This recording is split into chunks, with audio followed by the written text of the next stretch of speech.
Hello, it is January 12th, and as I predicted, maybe I predicted, suggested, promised, well, the last time I did the stream, I said I would be back on the 12th, and it is, and I'm back doing um, some modeling stuff for Dyson Dungeons. This is supposedly relaxing painting with Dyson Dungeons, but I'm probably not going to be doing any painting at all today, or maybe even the rest of this week.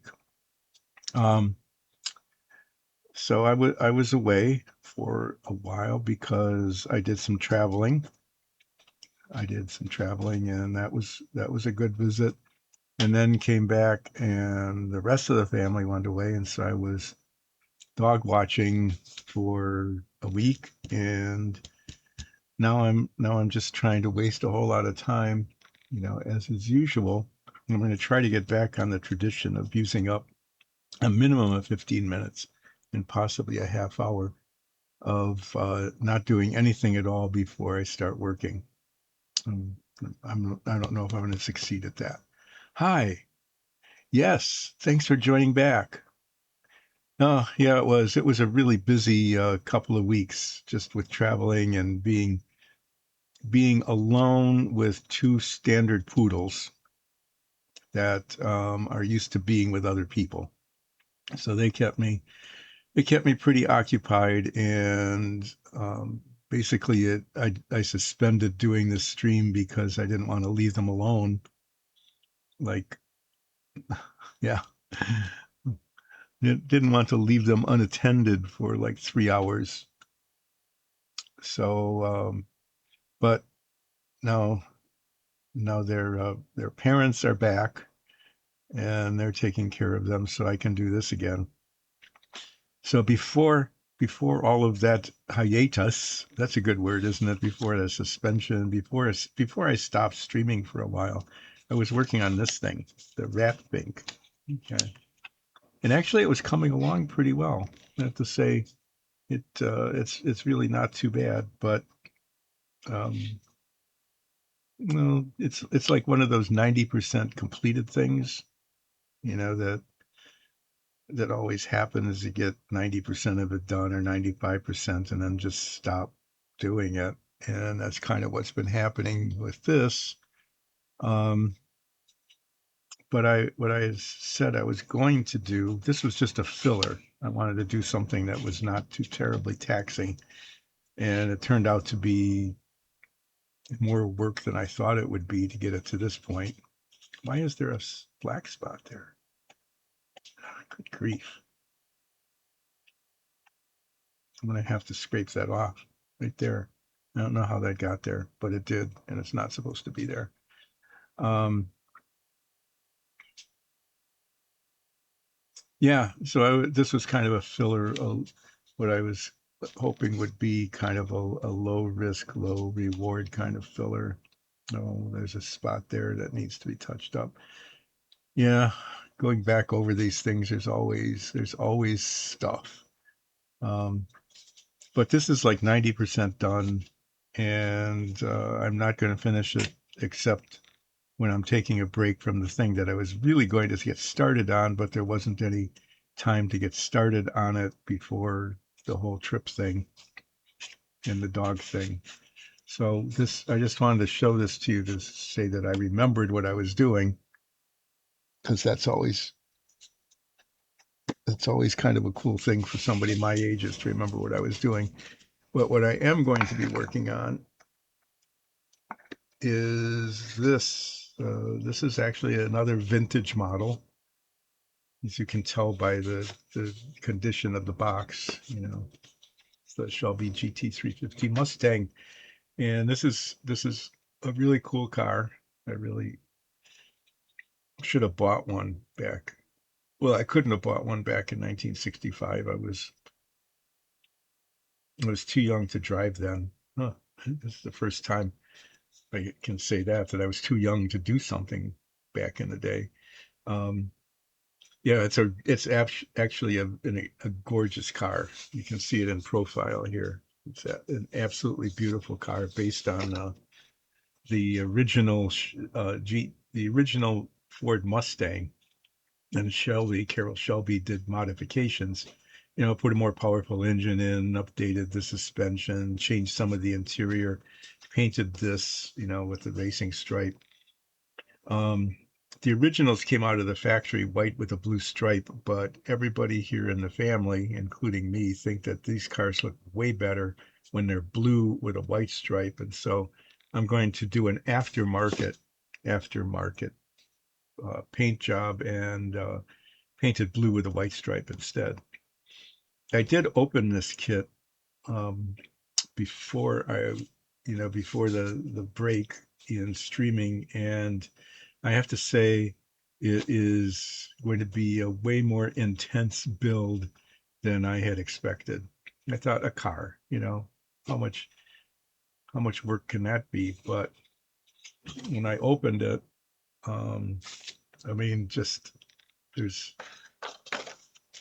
there are way more parts. Like there's more parts here, and this doesn't even include the chrome parts, which are wrapped under here. This kit was opened, and whoever opened it and resold it to me very carefully wrapped all the chrome parts, exhaust, and oil pan. For some reason, the oil pan is chromed. I don't quite understand that. Little bits and pieces like the shift lever, which is not supposed to really be chromed. I mean, the bumpers are, that's true. Um, and the wheels and why can't I remember what those are? Like the rocker panel covers, yeah, the radiator in front, those are supposed to be chrome. The dashboard here has chrome bezels and chrome bits on it. I've got some pictures of the original. Holy Brogger, hi. Thanks for joining in. I appreciate that. I appreciate being remembered after being gone for over a week. Oh, good. They got the dashboard decal. That's important. And then there's some clear parts in here somewhere. I hope. Yeah, there they are. Well, this, like I said, when I opened the kit and looked at it, was, oh, geez, what did I get into? So today is going to be, today is going to be me going, I am working on the Shelby GT-350, the 1965 Shelby GT-350. And by the looks of it, the number of parts and the detailed instructions, I may be working on this. Uh, this might take all of 2026. Is it seriously? Really? Oh, geez, mine too. If I had to get a domestic car, meaning U.S., it would have been one of these. But I probably would have gotten a 66 model so that I could get it blue with a white stripe, because that's when I end up doing. I'm going to end up painting this blue with a white stripe because it looks so much better. Yeah. Um, we have a car show here in Michigan. That's not a surprise, is it? But we go to one of the car shows here in Michigan every June, usually. And sometimes they have one or two of these, and we just go there and try not to drool on it because, oh, the GT40. Oh, yeah, that too. Um, I guess, if I had to make a choice between this and the GT40, I'd pick this because you could actually drive it. But the GT40 was absolutely incredible. And now that you mention it, I actually have somewhere in this pile of models, I do have a GT40. It's a model of the one that Dan Gurney won the Le Mans race in, the one with the Gurney bump. Um, yeah, no, you can't buy one anywhere. They're like over $1 million if you can get it. You probably, is it even legal to drive it? If you had one, there were street versions of the GT40. If you had one, Could you actually drive it in Denmark, or is that just something you can't do? Just curious, because I mean, not that you wouldn't take $1.5 million car probably out and drive it around on the street, but yeah, I'm gonna be painting it the blue with the white stripe like the GT40 was. So yeah, those are two actually pretty amazing cars, but this is going to be much more of a challenge than I had expected it to be. Okay. Looks like you've looked into it. Hmm. Someday when all of a sudden we have like $25 million that we don't know what to do with, the next time that happens. Oh, wow. Okay.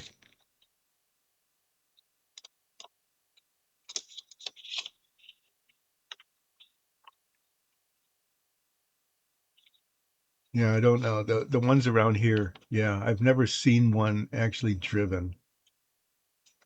Even at the car shows, they usually don't even, sometimes they'll start the cars up and parade them. Uh-huh. I see you've looked into it.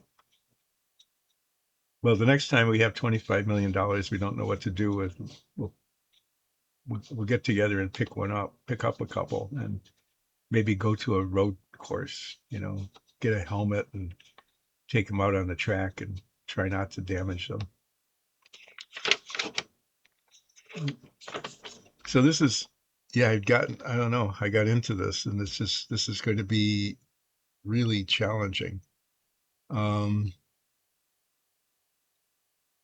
I'm not going to start on the outside because I need before they want you to put the windows in and the bumper on and stuff because this is molded in white. But the like steps 1 and 2 are not going to happen until way later. Had two of them. Okay, well, I guess even in Denmark there are people who have wealth, a lot of wealth. Yeah, these guys aren't going to happen right away because the body has to be painted blue before all of this stuff is installed. So steps 1 and 2 are going to be like steps 25 and 26, I guess. Um, this model is really weird, like the tail lights. The tail lights are oh, okay, yeah, they redid the GT40. Actually, that was not badly done. The new one, when the newer version came out, that that actually was that actually was a pretty nice car too. I mean, it's not the same, it's not lethal like the original, but it performed really well considering it was, made by Ford as kind of a commercial car. I think there were actually two versions of the GT40. Well, when we do the tail lights, it's really weird because it's the whole thing is chromed and and they have to be painted gloss red. Some models, the frame would be chromed and there would be openings, and then there'd be clear red plastic, um, transparent red plastic that would come in from the back, so that it would look more like the taillights really looked. But this model didn't do that. I'm wondering maybe if there were aftermarket model pieces for the taillights. I don't know. Um, Steps 3 and 4 are the interior. And I'm a little bit, well, there's a lot of work to be done on the interior. I'm a little bit torn.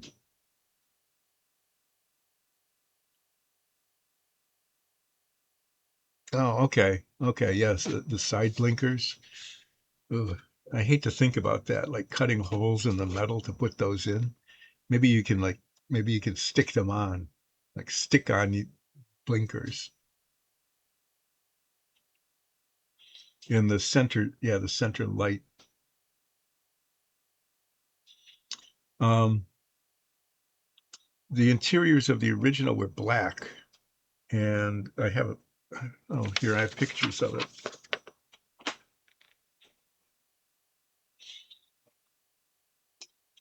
Because I wanted to get the interior kind of correct. So the interior is Ah, okay, on the side, that's a cool idea. That way you don't mess up the body panels. Yeah, so you see the interiors are black. Um, Looks like they put new carpet in this one. So I guess that's how I have to do it, is do the interior black. I was thinking of doing it in blue, like an aftermarket thing, that it would look pretty cool if it was maybe the same color as the paint on the outside. But the more I thought about it, the more it was, well, I suppose I really need to do this in black. The interior is going to be a real challenge, though, um, just because of the way the model is put together. Like the dashboard here, this whole piece here on the model is chromed, the whole thing. But look at it, it's not, okay? It's just the bezels are chromed. When you have chrome like this, you can't see the radio, the speedometer. You can't see the speedometer numbers. I don't know. I'm really not happy about that. Because this really could be nicely detailed. This really could be, but it's going to be very, very hard to do that with the chromed piece. Um, yeah, I mean they did do the dashboard correctly. They've got the tack pod here, the tachometer pod. Um,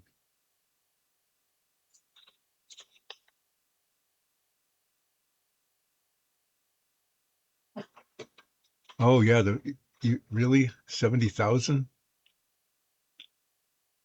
Yeah, so it wasn't really that original, but that's a good price for a 67 500. The 500 isn't too bad. It just, no, no, they added some scoops and things that just made it look less pretty. Hmm. It's really pretty decent.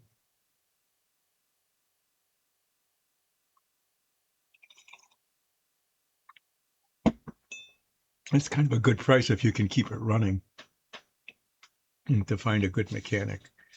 Um, okay, so the interior is going to be just a real challenge to get it correct, to get the steering wheel painted right. Um,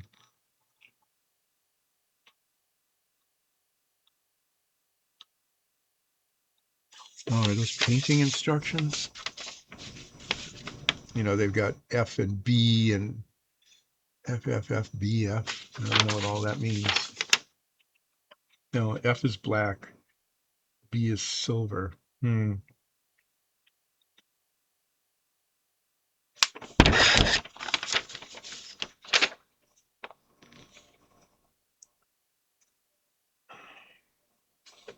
You know, this is, oh, really? Oh, cool. Well, that was a really good price then to duplicate that in terms of paint and stuff.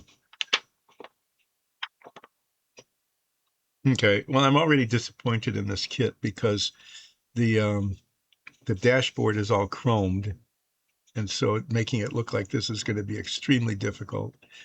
And then the steering wheel is not chromed, really, and they want you to just paint it.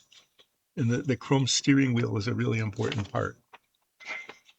I don't know. I'm going to look at aftermarket kits. I did that once before, looked at aftermarket to see if they had like tail lights and non-chromed parts for the dashboard.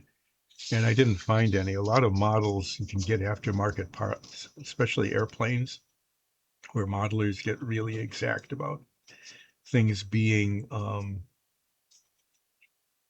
the way they, authentic. But this one just isn't. Okay, well, I'm going to skip steps 1 and 2 because I need to paint the body blue instead of just leaving it white.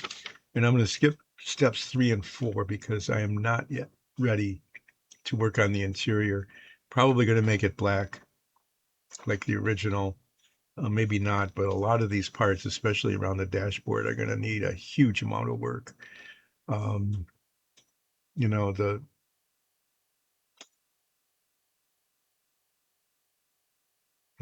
the Yeah, just not well done. So I'm going to get started when I get started here, which is going to be soon. I'm going to start on the engine. Um, the valve covers, the cylinder heads. Yeah. What color do they want me to paint the engine? Blue. Oh, okay. It's painted blue. Blue and aluminum. Hmm. Okay. Well, I guess I'm going to start on the engine. Steps 6 and 7 and 8. Okay. Um, oh, and I can even work on the chassis because the chassis doesn't go on until after the interior is put in. So that's good. Yeah. Hope to see you on Wednesday. And yeah, let's start saving up for a car. Okay. Maybe we can get together and we can share one out. We'll buy it in Denmark. It sounds like the prices are better there, and the roads are probably better too. And then I can come visit once or twice a year and go out to the track and drive it. Have fun shopping, and thanks so much for dropping in. I really appreciate it. Happy New Year to you.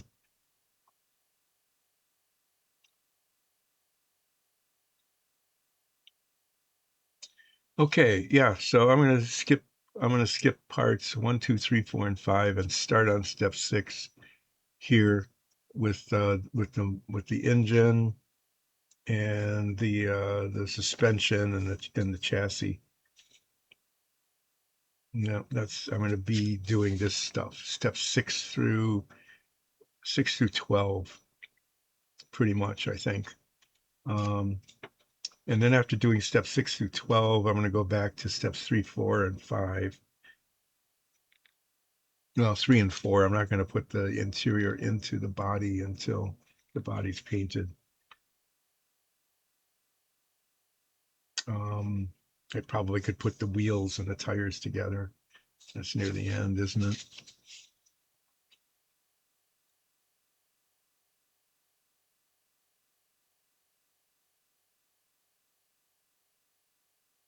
Hmm. Oh my, look at all this. All of this goes up in the front.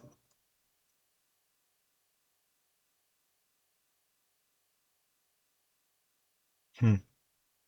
Well, that's all going to be interesting. Sorry. I'm just looking at all the stuff that needs to be done here to make this model look okay.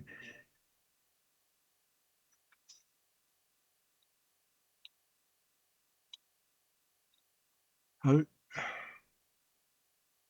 I'm confused here.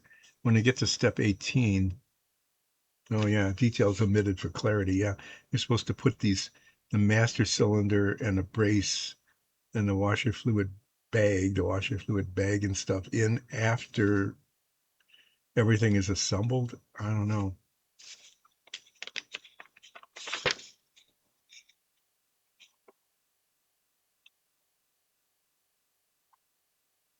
Okay, well, there it is. Um, and some of these parts are chromed, and when you take them off the trees, then the chroming is messed up. So maybe I should have done something simple like the X15 or the submarine or something. But no, I decided to do this. I'm now committed to trying to make this happen. I am going to need I'm going to need a box and probably a container for the little parts. There's lots of little parts here. I'm not prepared. I am not prepared today. So I'll be back in a second.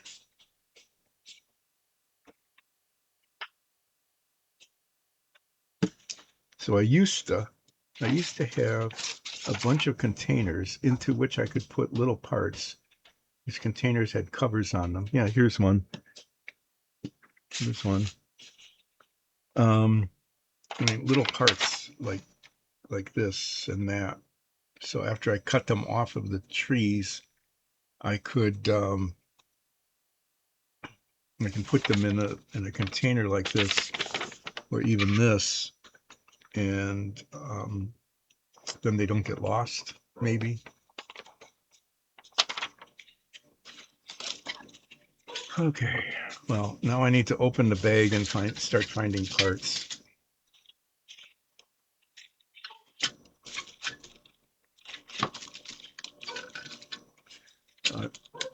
As I'm opening the bag, this has now destroyed like a third of the value of the kit. Not that this is a very expensive kit.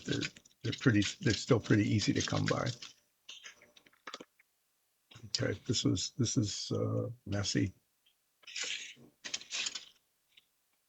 So as a reminder to everybody about New Year's resolutions, last year I made 2 New Year's resolutions and I kept one. The one I failed at was keeping my work surface clear. I have re-upped that. And that's another New Year's resolution for this year, is to keep my work surface clear. And so far, it's a failure because I'm starting the year with it being left messy from the end of last year. And the other is that one of the other New Year's resolutions last year was to not say a word over and over and over. There was this word I kept saying all the time that I'm not going to say, because if I say it, then I will have broken the New Year's resolution.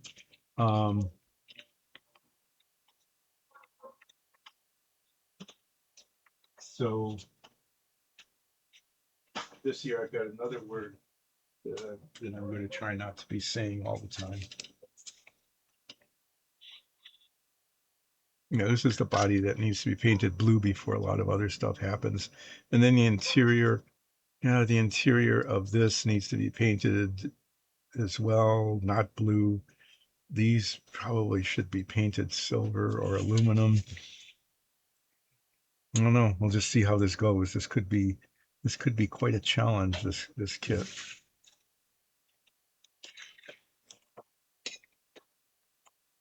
Um,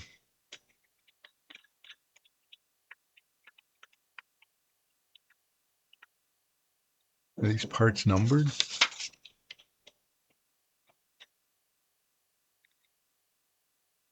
Yeah, they are. Okay, I guess that's helpful.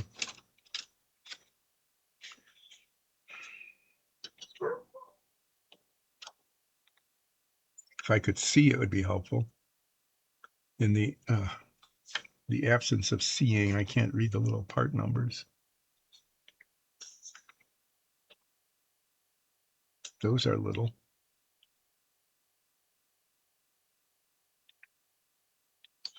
Oh my, it's white on white and the contrast is very bad.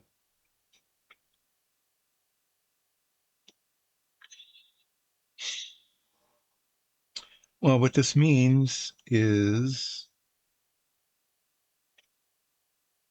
I'm going to have to get some sort of assistance, viewing assistance here, some sort of like magnifying glass. I don't want to put my head magnifiers on necessarily, but I might have to. Well, no, we're off to a blazing start here.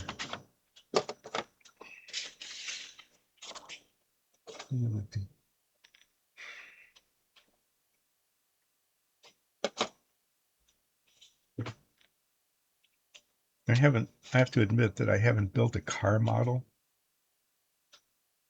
I haven't built a car model since I was in grade school. I don't think. I started one. I started one in the 1970s. I actually have the model that I started and failed at. It's a 1957 Corvette fuel injected model. It's a really cool car too. Um, and I started building that and it just didn't go very well and ended up tossing it. But the car that I built when I was in grade school was a lot simpler than this. At least I think so. Either that or I just sort of slapped it together. Okay, I'm gonna have to put these on so I can see the part numbers.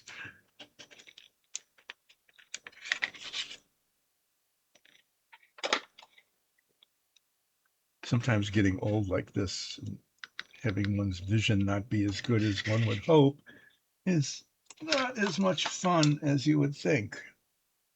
Just a heads up, you know, if you've got a choice, um, if you have some sort of choice about getting old and not being able to see clearly. Um, it's too, okay, this is pretty sad. Okay, here.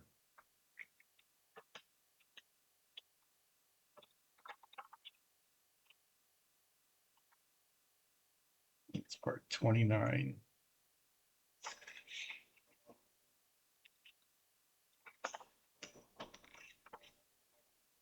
These really help a lot. I've just got a regular magnifying glass. I need to bring that down. So this, I'm going to try this. Okay, that was a fail. What I was trying to do,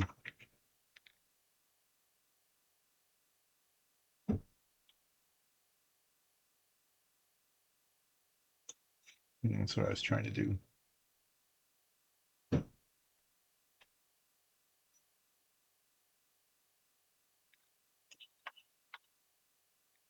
So I'm using this. I'm going to be spending a lot of time doing this because it will help me later.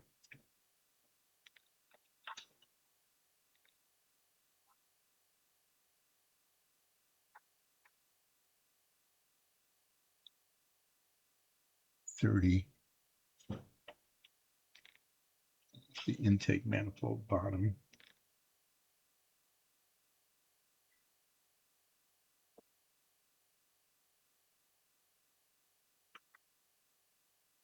.23, is that a thing? Oh, that's the starter.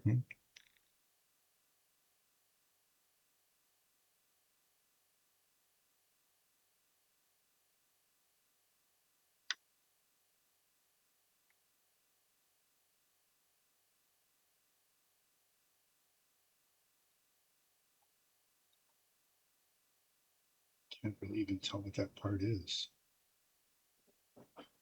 It's a tiny little bit. Oh, that's the distributor? Oh, it is if I turn it over.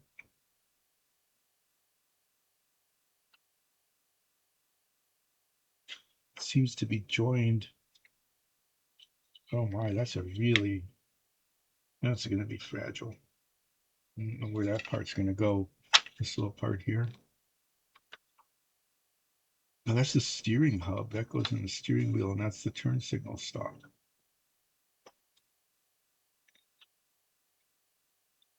Oh, wow. Okay.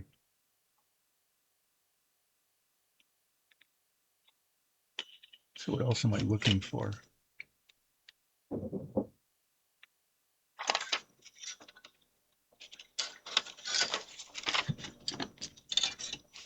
I'll end up spending. This is fine. I'm doing non-invasive things here. 25 and 26, things that I hopefully are not going to break. I mean, not break, but mess up. I don't want to start the new year by destroying my model.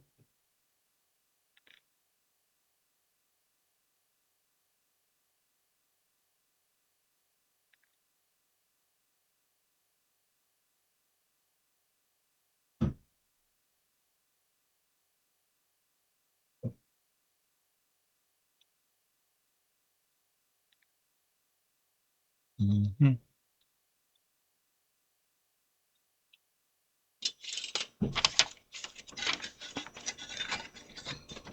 There must be more parts on here. 1964, 36. 36, is that a... Yeah, it's the water pump. Wow.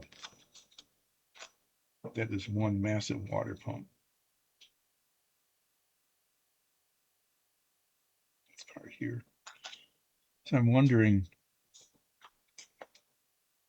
oh yeah, they kind of fake the belts. I'm wondering if the belts were going to show somewhere. But yeah, they do.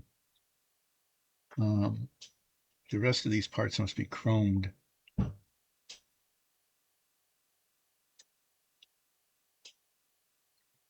don't see anything else here for the engine. I think what I'm going to do, I'm actually going to do this, is I'm going to set this here like that. And I've done this before, is I'm going to take the parts, and as I cut them out, I'm going to put them where they, where they belong, kind of.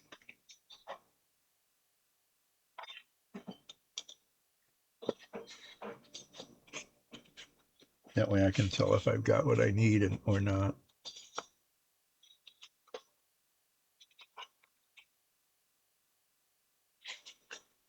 Put those up there.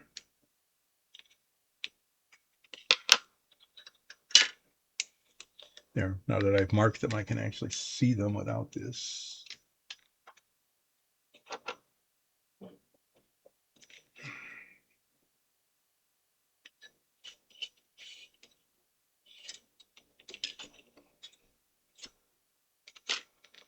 That way I can tell what I've got and what I don't have.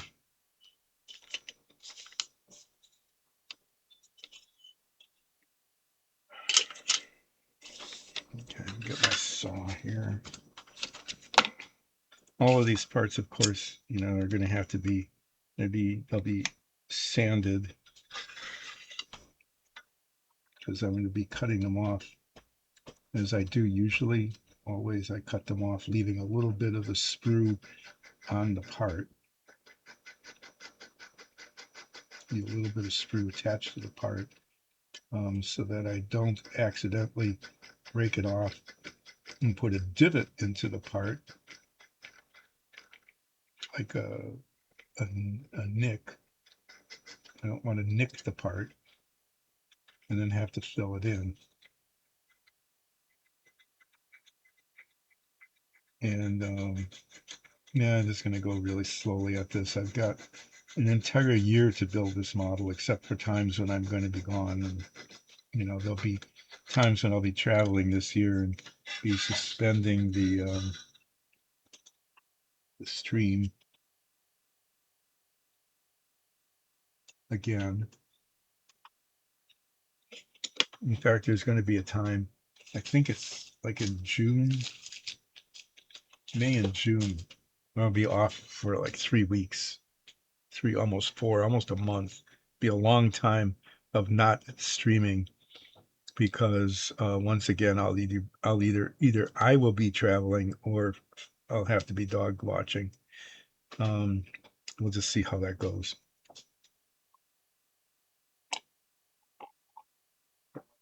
But that's in the future. And the future isn't here yet. Great. Yeah. I'll just be bumping this.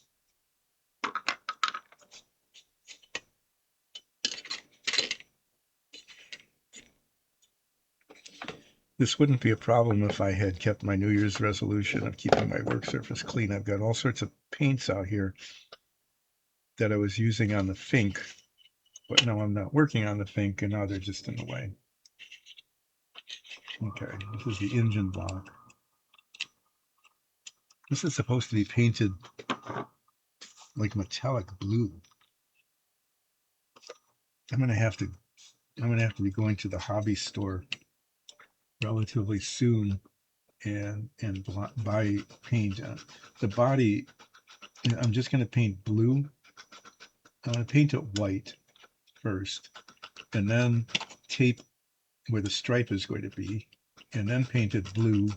And then when I take the tape off, the stripes will show. And I did that on the Lotus Ford race car with the yellow stripe on the green body. I painted it all yellow, and then taped that, and then painted it green. And then actually that didn't turn out that well. So I ended up, because I already had the yellow stripe, delineated, I was able to tape the green and overpaint the yellow with more yellow, and that worked. So I'll probably end up having to do that here and prime the body, paint it white.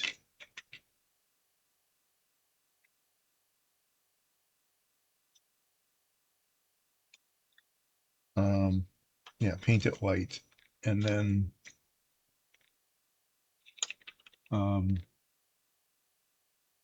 tape where the stripe is going to be, paint it blue, take all that tape off, retape it, repaint the white if I need to. I don't know if I'll need to. If I do, that's what I'll do. So there'll be a lot of messing around with that. But they want the engine block painted metallic blue. It's really pretty on the box top. Maybe I'll show it to you.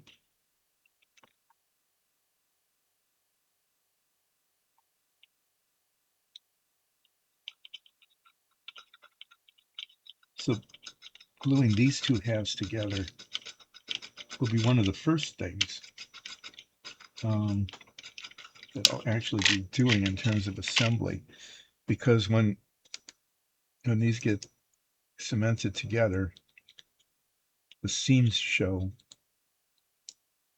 Okay, you're going to see the seam. There's no way around it, and some of them will be covered, like at the bottom.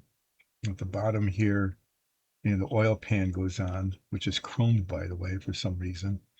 But other parts of it,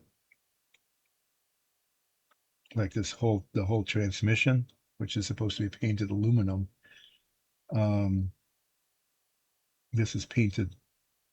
The engine block is painted blue. I think that's what it says. E. Well, I can. Right. I'll look at it later. I'm not painting it now. But this is all painted aluminum. But if you look at it, I mean, you can see that there's a seam there. So after it gets cemented together, that all needs to be sanded down.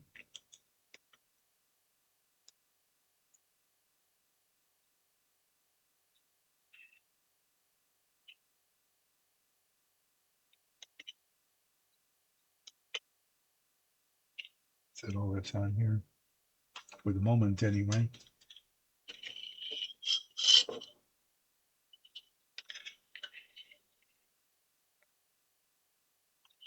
Okay, these three bits here. The distributor cap. That's an artifact of. Oh, that was bad. I just cracked something off of the screw that shouldn't have come off. Fortunately, it looks okay.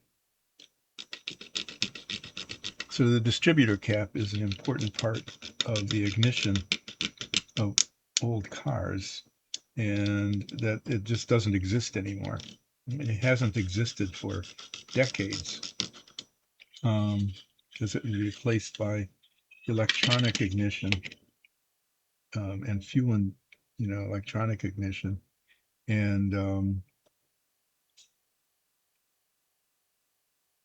so there are no such things as distributor caps. But those were really fiddly bits of early vehicles, because they consisted of a rotor, a little piece of metal that was on an axle in the middle of the distributor cap, and it spun around kind of like this. Okay, assume this is like the center, and there's this piece of metal. It spins around inside, and then there are what are called points on the inside the distributor, which were pieces of metal. And when this metal touched those pieces of metal as it spun by, it closed the electrical connection and sent electricity to a spark plug, which then sparked and ignited the fuel inside the cylinder.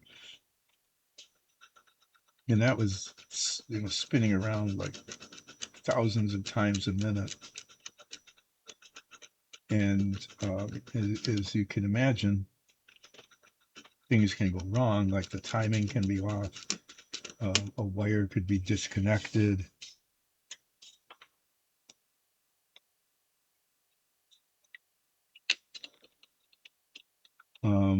because it's metal touching metal and it's abrading every time it goes by, it's causing some friction.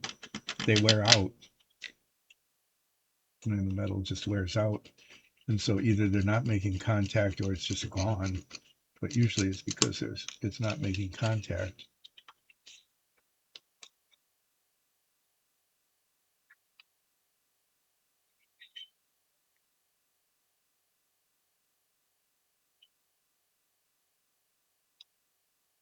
What am I missing here? These guys. Okay. The cylinder heads. The valve covers that go over these are chromed. Well, this is going to be,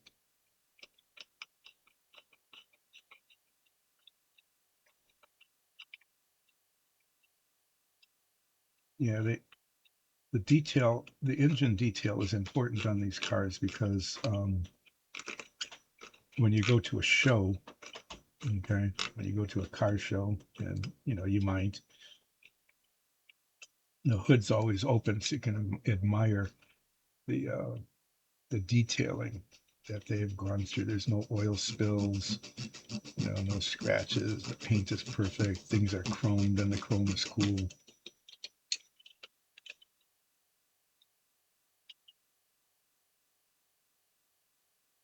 Chrome is well done.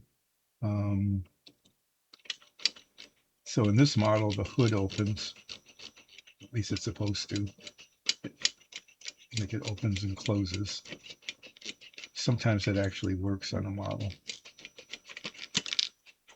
Is that it opens and closes, and that's why they detailed. There's a lot of detail on the engine.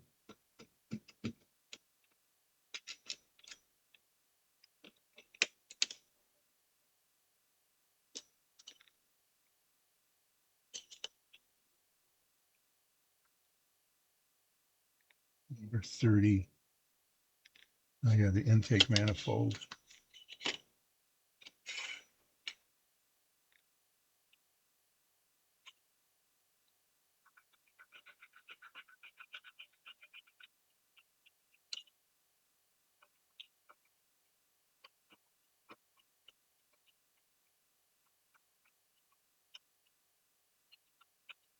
I'll show you the picture on the box top in a little while, so you can see how these parts are supposed to, more or less come together and look like there's an engine inside the car.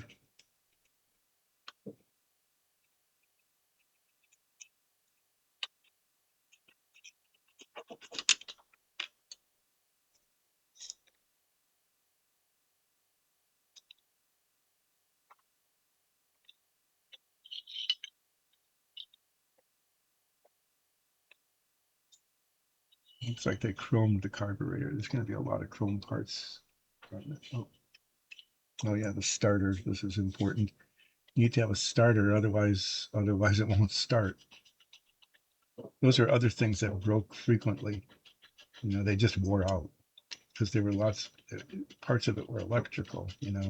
There's a motor in here, an electric motor. But what would happen is the electric motor would burn out, and some of the copper coiling would corrode, or there's also a little like a magnet in here, so it rotated. The starter would rotate and insert a gear into the engine until the engine fired, and then it was supposed to come back out. And the gear teeth sometimes would wear out and they wouldn't mesh, and then the starter would turn, but it wouldn't turn the engine.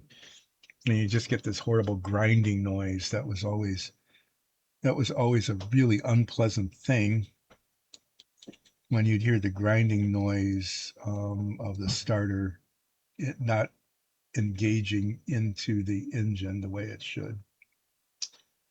Yeah, that was scary and expensive. But on these old cars, things were breaking all the time. I've talked about that on previous streams, that this cars spent an awful lot of time having parts replaced because they just simply wore out. I mean, they just did. It wasn't that they were badly made or anything. It's just that they wore out because they were rubbing against each other or getting heated up or, well, that wasn't good. I wonder what broke off here.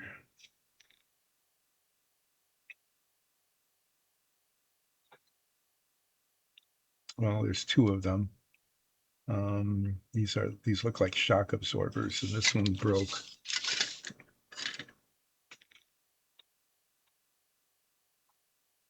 And I'll put that in here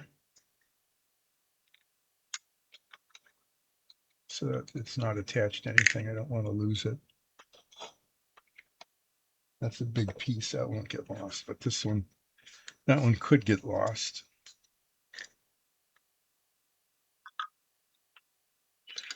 Now I need to find some of these chrome parts, I think.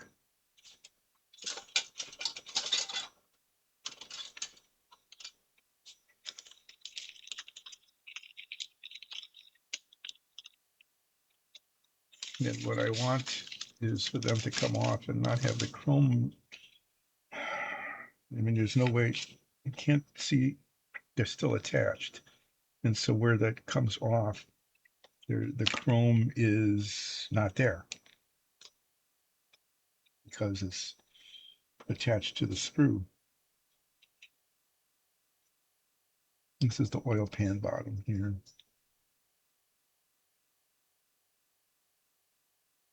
No, that's the oil pan, and then there's the oil pan bottom that goes under that.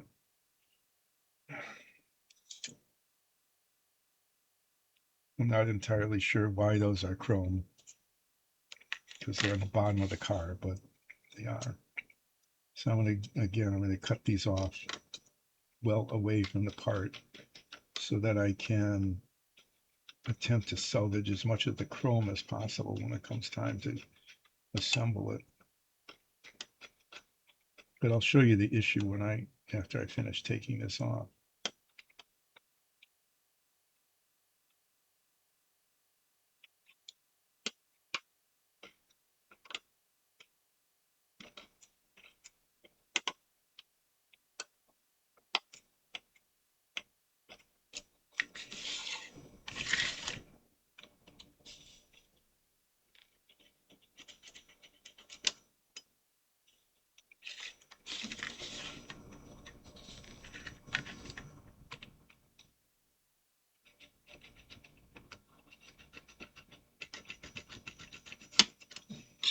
I can't pocket saw at the same time, so you can see it's not very much, right?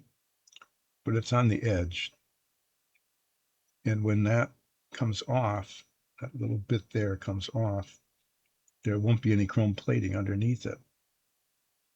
And so there'll be two spots right on the edges here where the chrome plating is just going to be flawed. It just will be, because that's how chromed parts work. It's always a place where it's not chromed anymore.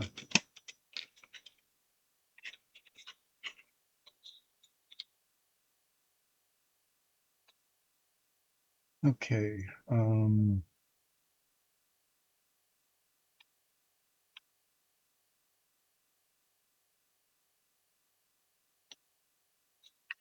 You know, the valve covers definitely are supposed to be chromed, but they'll have the same issue here, right on the edges. And I guess because it's, you know, shiny enough that if it's carefully done and the chrome plating isn't marred by the cementing together.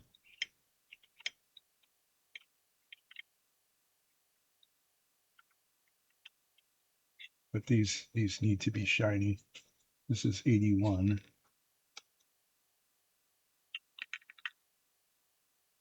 I'm going to have to mark these because they go on different sides of the engine.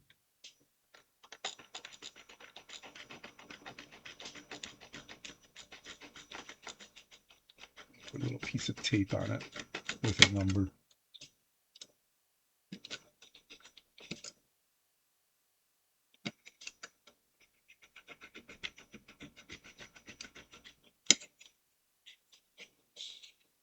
It's 82. What else? Carburetor. Carburetor is number 31. That's supposed to still be in the alternator. Yeah, the chrome parts are all 80s. So I'm missing the carburetor and the alternator, which are still on the white one somewhere. Search for them.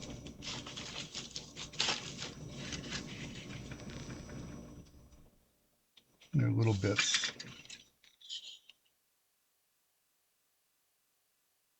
Let's see in there.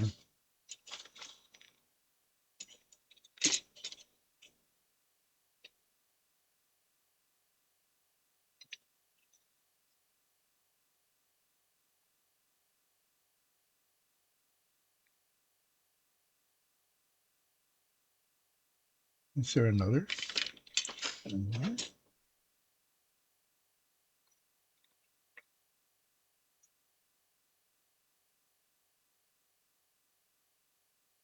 That's weird. I'm not finding those parts at all.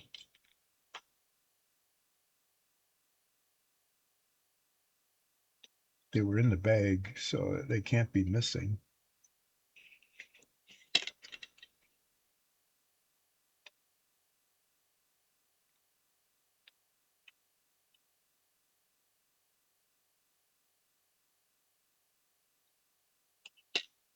I'm getting baffled. I'm getting baffled by the non-existence of two of these engine parts.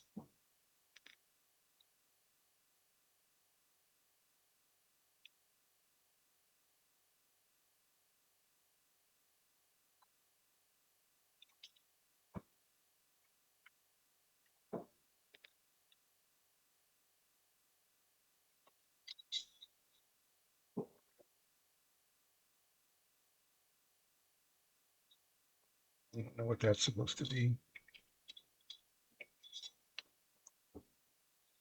Well, I don't know what to say. How can they not be here?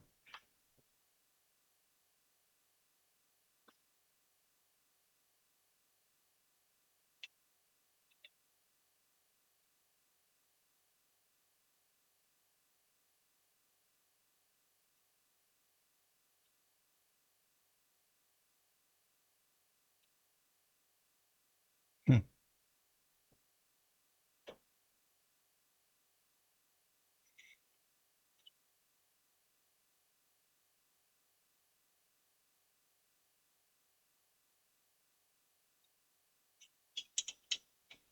Put these back on again. I'm going to do a microscopic inspection of what's going on here. This is so weird.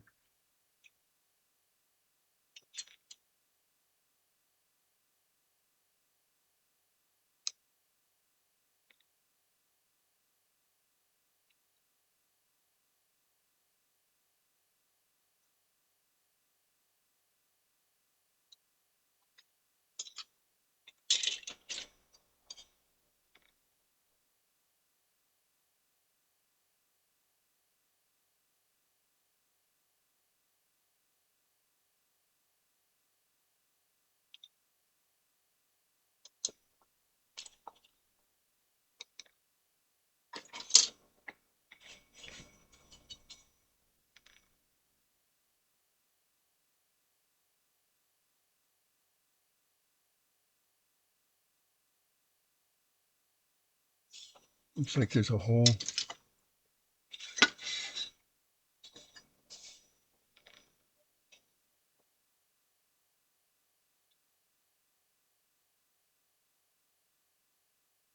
Maybe they are chromed.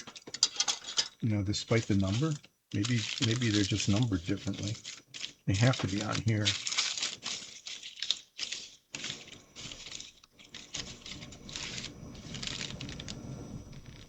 Yeah, there it is. There's 37. That's the alternator. It's here.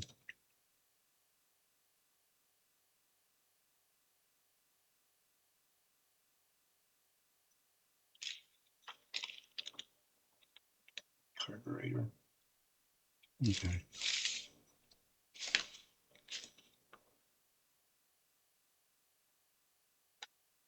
Good old carburetors. That's another thing that don't exist anymore. Doesn't exist anymore. Um, carburetors like distributor caps. There's all sorts of parts that don't exist anymore. But when fuel injection came in, even the electronic part got rid of the distributor cap. But the fuel injection part got rid of the carburetor. That's where the air and the gasoline are mixed. And with fuel injectors,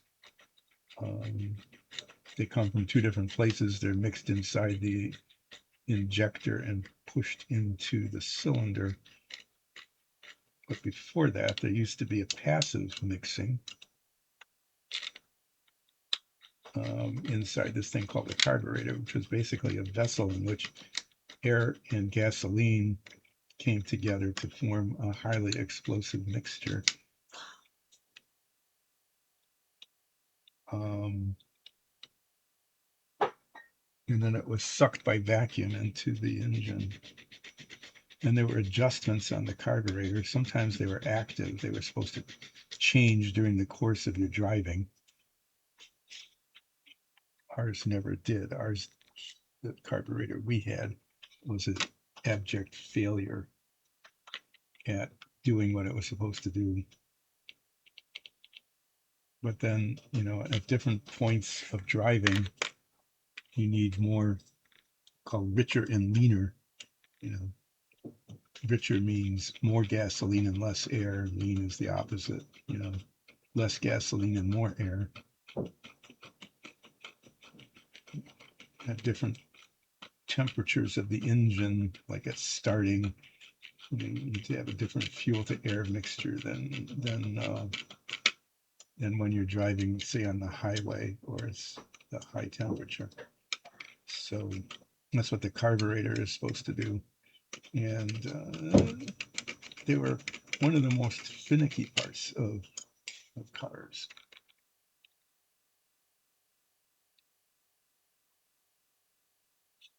There. Now, I know it's over there. I'm going to show that to you. There's the parts. Parts for steps 6 and 7.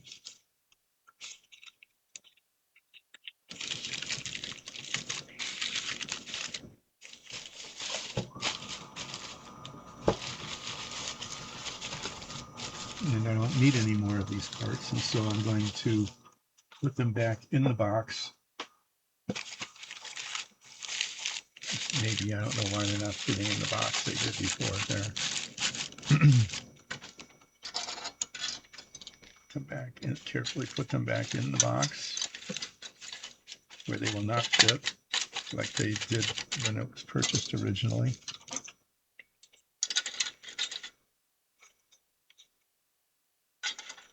There we go.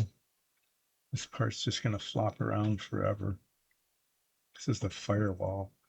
Firewalls are important, I think, because I think that's what this is. They keep the fire from going into the cab of the car. Okay, there. Just moving things around aimlessly. So I'll show you the interior of the engine. This is how it's supposed to end up looking. Okay, and that's the metallic blue color that the engine block is supposed to get painted, and I don't have anything like that. So I'm going to have to, before this gets much further along, I'm going to have to go out and find that kind of color paint, because the block and the cylinder heads are painted blue.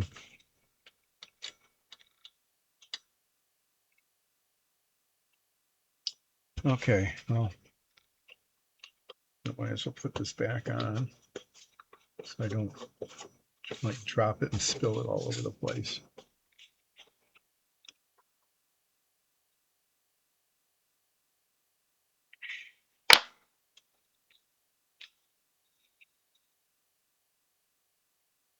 So at this stage, what usually happens is I start sanding down. There's two things that are always on, almost always on parts. One is always on parts, as if they were attached to a sprue, those plastic tree things from which I cut these, right? If they're attached to those, then they have little bits of plastic left where that was attached, and that needs to come off. So it needs to be very carefully sanded off or filed. The other is that these are injection molded, and sometimes the two halves of the mold don't fit together. And then there are lines where little bits of plastic ooze out between between the molds, and they leave a line. Like on this, almost there really isn't much of one, but there's still some. As you can see right along the bottom edge of the belt here, there's just a little bit of excess plastic. I can almost peel it off with my nail. Okay, where it's especially prominent here. There's some, you can kind of feel it too. It's like a little lip of where the excess plastic was.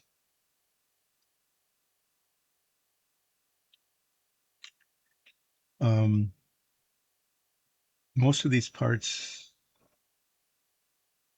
yeah, they're all identifiable. I know what they're going to be, so I don't need to number them except for these two, where the orientation of the valve covers is important. And so I'm going to put a little piece of tape on those and mark them with a number.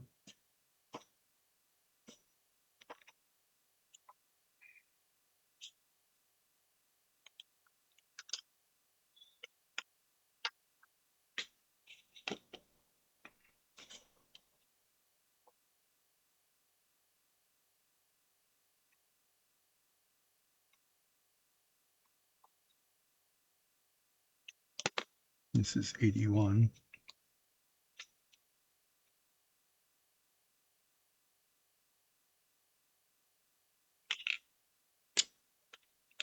See if I can put an 81 on here.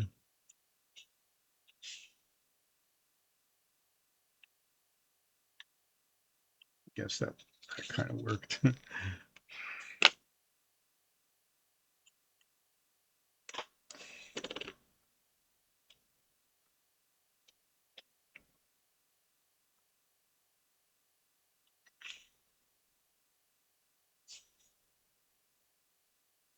This is 82. So pretty much I just need to be able to distinguish the two from the one. Hopefully I can do that.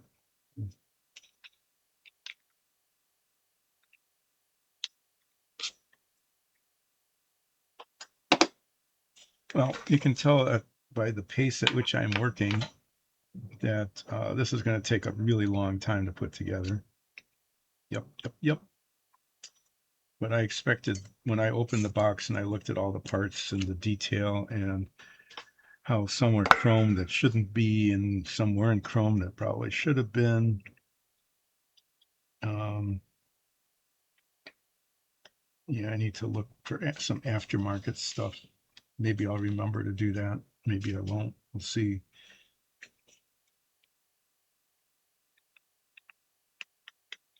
Well, the first parts,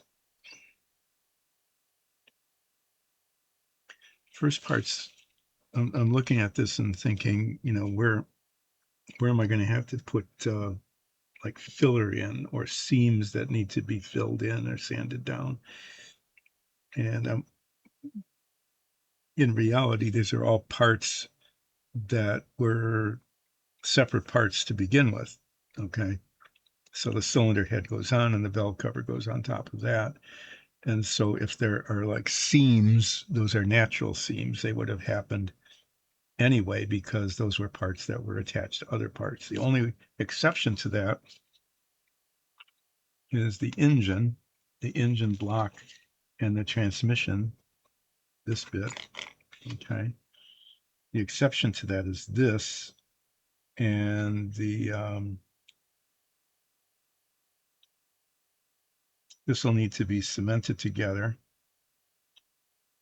and then the seams um, sanded down or filled in.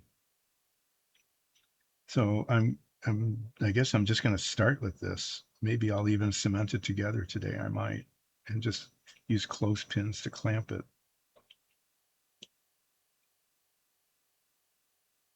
The parts seem to line up pretty well. Sometimes one half is different size than the other. There's a little bit of this side being bigger than the other side. Okay, I can tell that there's just a ridge there. Most of this isn't going to be that critical. This gets covered over. Um, well, maybe not. There's an air cleaner that goes on top of that. The bottom is going to be kind of invisible, so down here isn't that critical. That's where the oil pan goes. The fan belt goes on the front of this. That does need to be cleaned up some, but it's all of this back here that will be difficult to see when it's assembled, but not invisible, especially if you turn it over, where the parts don't fit all that well and where the seam's going to show. So, yeah, I guess the safest thing to do, yeah, I mean, the safest thing to do is to put all these parts in a box like this. And none of these have had the sprue lines, the sprue removed. None of that has happened yet. So as I do that, I'll go through the parts like one at a time and clean them up and put them in maybe in a separate box. I'm not sure. But they're in here, and so that'll keep them from getting lost. All right. Boy, yeah, back to sanding and filing and sanding. It seems like that was all I was doing for a long time on all of the models that I've been building lately.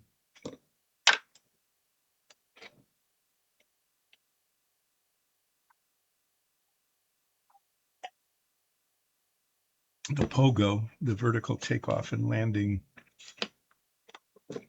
experimental plane, that took an awful lot of sanding.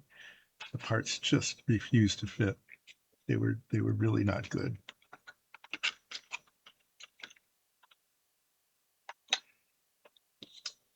Okay, so I'm gonna do a little filing first, then some sanding on this. Yeah, the sprue is, a bit of sprue is there.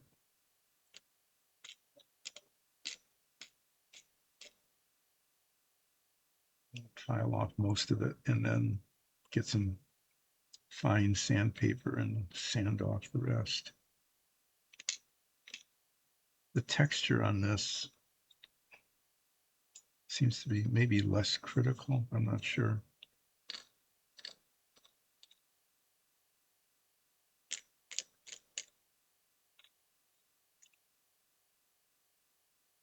What I'm worried about, when I talk about that, it's if I do sanding, it changes the surface texture from the pristine glossy plastic to a braided plastic.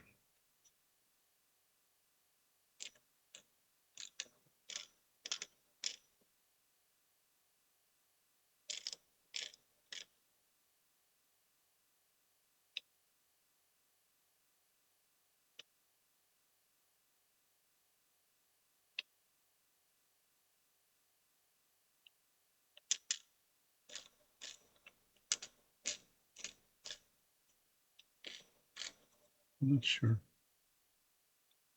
E, right? E is the blue. I'm checking my color chart here to see which parts need to be painted what color.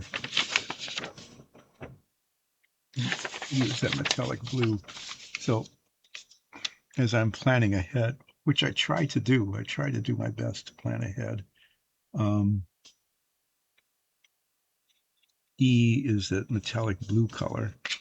Okay.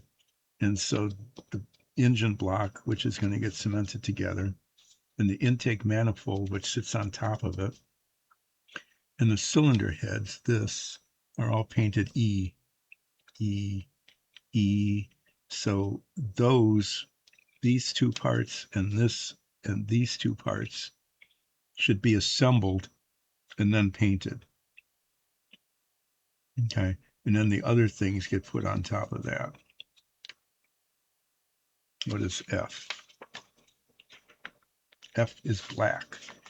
Okay, so the distributor, which should be painted black, is painted black, and the starter is painted black. This is chromed. Oh, I get it. Okay, I should have noted that. There's little stars, a little star there on the chromed parts.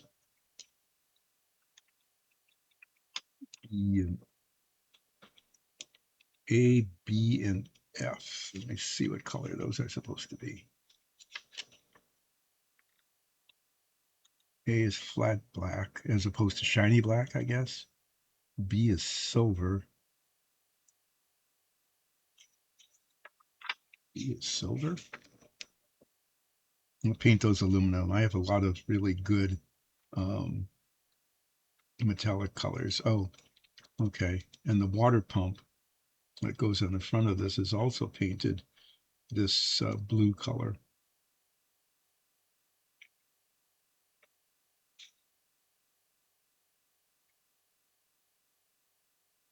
So that might be painted separately. The rest of this I'll paint after it's assembled. It's tempting to put that on, but they say don't put that on until the end. I'll test fit all those parts. I might be able to put this on. What is F? F is just regular black. So the fan is painted a glossy black. Okay. Now I'm getting a lay of the land here.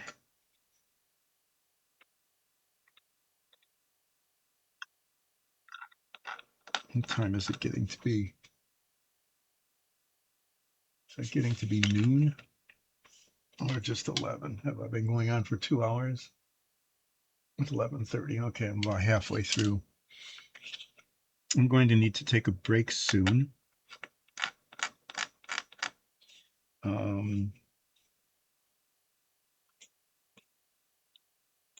Just one of those essential bodily function kind of breaks. So I'm going to do some filing on this delicately, and then before I sand it, I'm going to take a break. I'm actually going to put the brake screen on. It might take a few minutes. You know, sometimes it just does.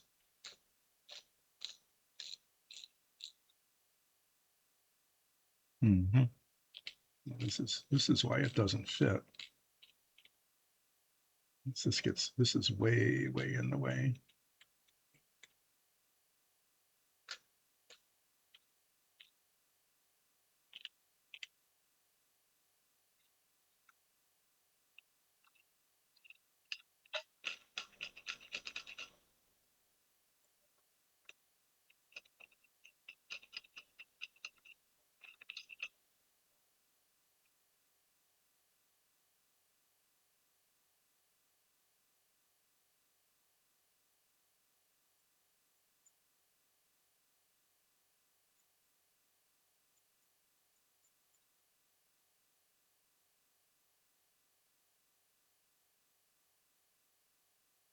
Sorry, this bit of plastic here is really in the way of it fitting, and I want it to be flat, but I don't want to distort the shape of the piece. So let me see if this fits better now. Yeah, I can still see the seam. going to be important to align this.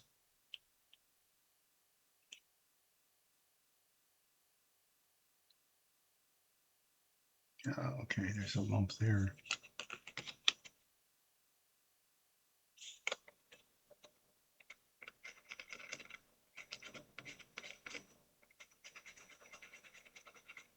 So the sprue is in two places. One is externally here, which I'm going to sand off. Okay, it just shows there. The other is that it intruded onto the where the parts connect. Okay, onto the surface. And when that's in the way, then they don't come together cleanly.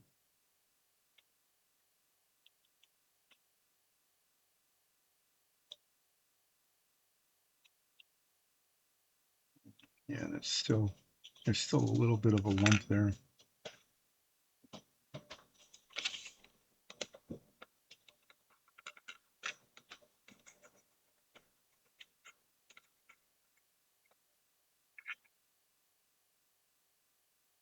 Well, I'll play with this again after, play around with this a little more after the break, because I want them to fit nice and tightly here, back here where the transmission is. And there's still a little bit of excess plastic there. Is there some on this side too? I'm not sure. Well, I'm going to take my break. The break screen is going to come on. I will be back in, I'm planning in under 15 minutes. Okay. Yeah, more or less. So I should be back like around quarter to 12, give or take. So thanks for watching so far.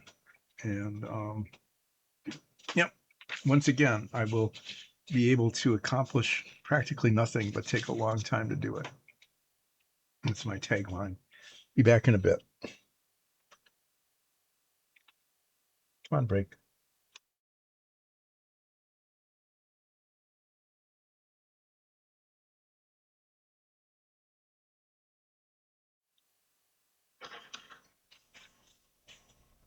Oh, it is back. Okay. Well, that took longer than I thought it would because, there's always something. Well, there is. There's always something, and this, other things came up, and they attended to them. So, yeah, I'm going to go on. I might end a little early today, but I want to get this engine block cemented together so that on Wednesday I can clean up the seams.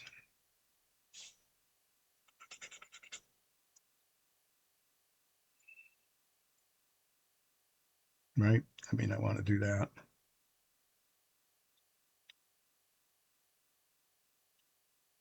So that's my objective. Oh, goals and objectives, but I went on that rant already.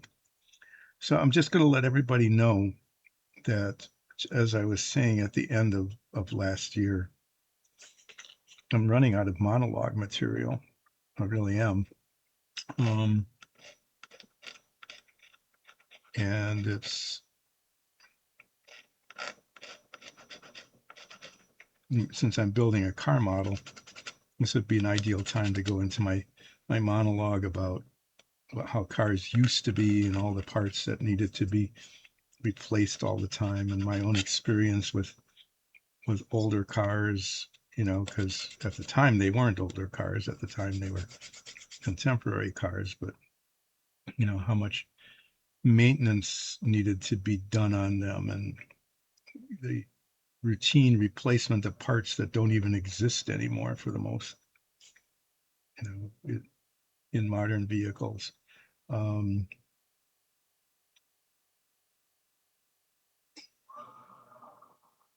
and so, yeah, what is there to talk about now? I'm not sure. So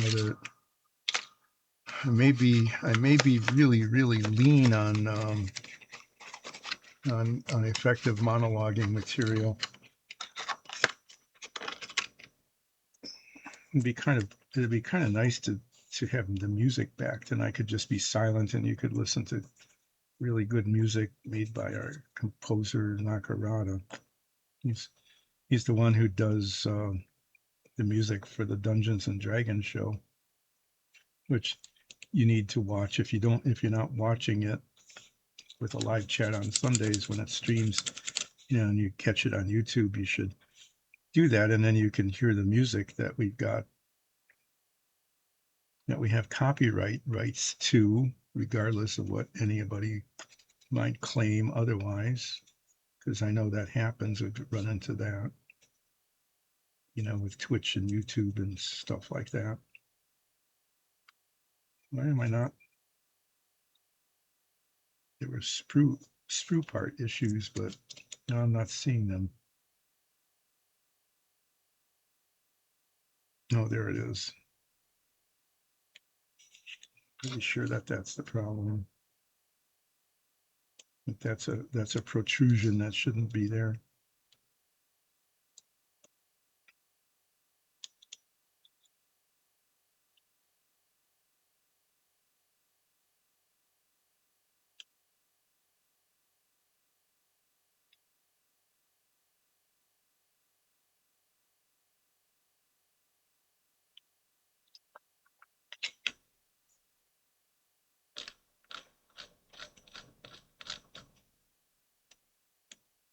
Yeah, that might be something I'll take care of. Oh well.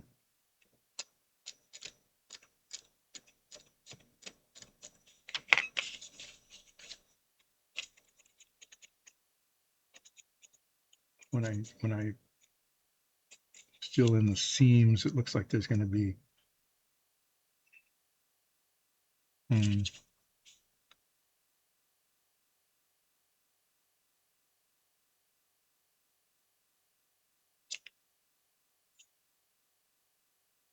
I'm just trying to see if that's really part of the sprue that's just kind of showing there that shouldn't be there.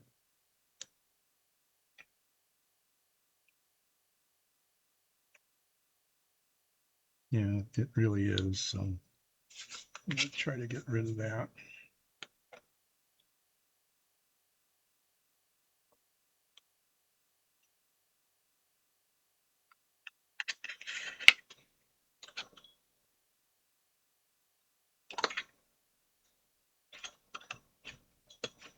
There it is.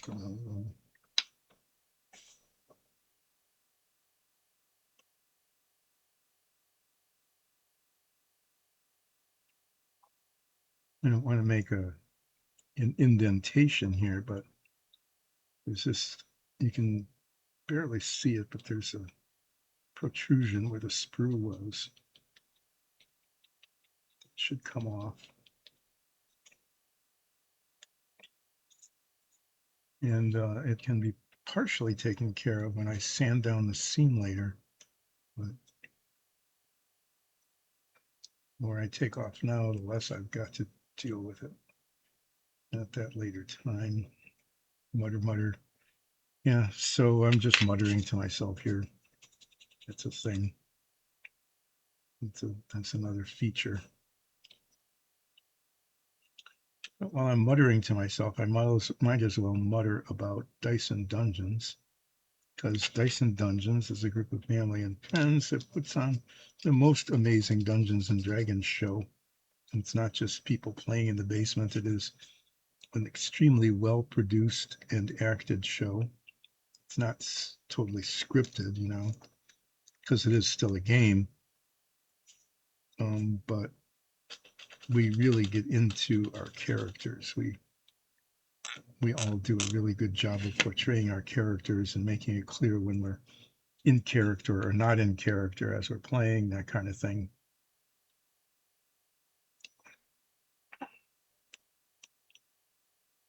Well, if I can get these to line up.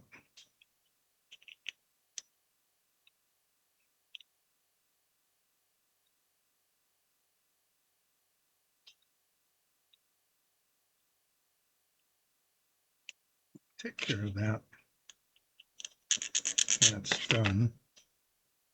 Why is there, like right here,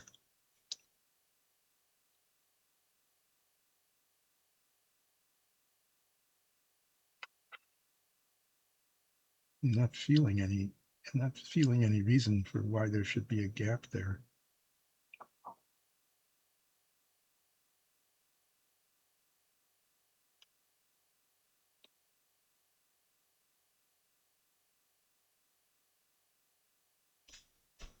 But there it is. There's a little bit of gap.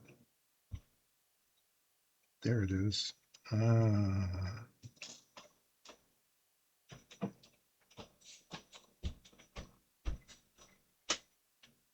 Okay, I thought that was like an alignment pin, but that's the reason.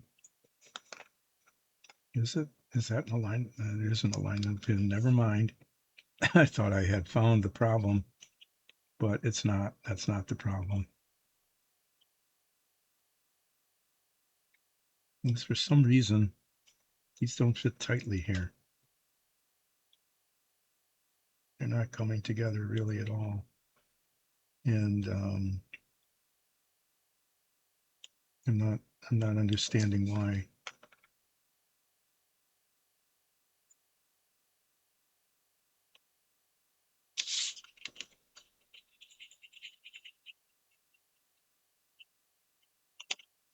I guess that's just, it's something I'm going to have to deal with after they're cemented together.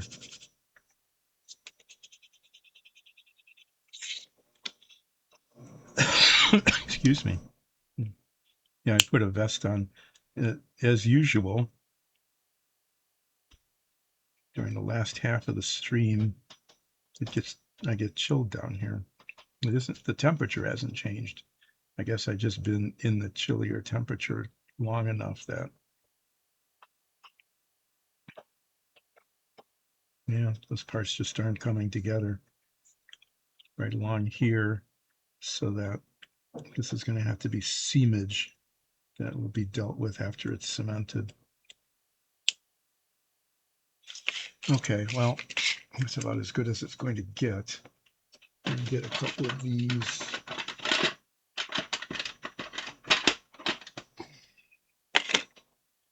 A couple of these.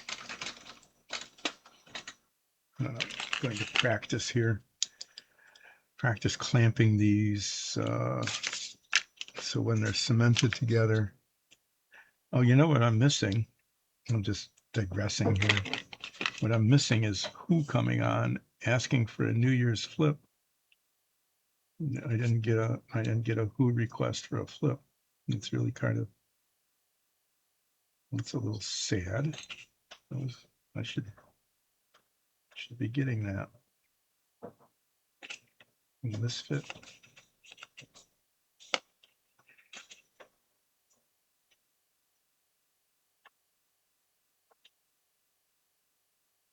Okay, just barely, huh?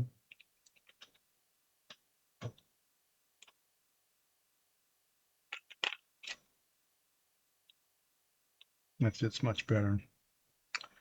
Okay. So that's the clampage. That's how the clampage is going to work here. The clamperation. Well, why not? Let's just get on with assembly.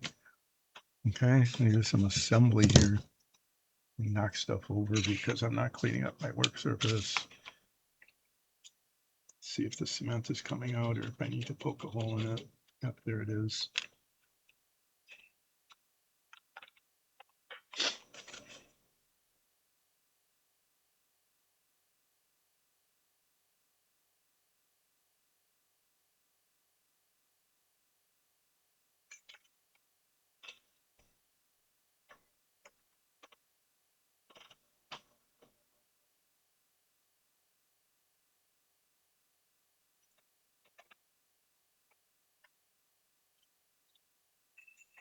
They suggest applying it to both surfaces. It's a little bit like a contact cement. It still dissolves the plastic like the old tube cement used to.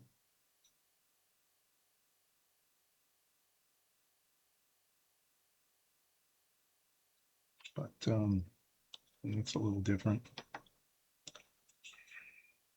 That's always the tricky part of getting the pieces together without getting cement on my fingers and messing it up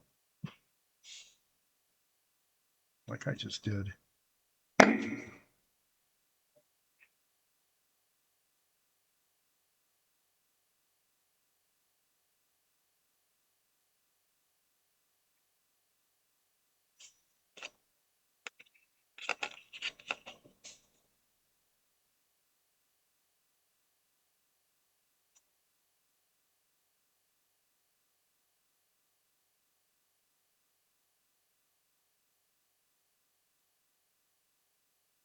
Yeah, see, that side is a little bigger than the other one. When I'm running my fingers over it, there's a ridge, a raised ridge on that side. And when I do it on this side, there's a raised ridge on that side. So it just tells me where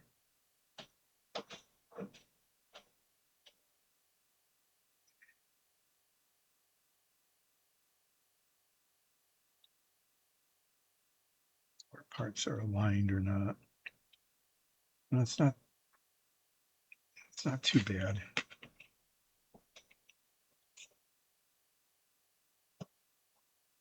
They seem to be, fairly well aligned.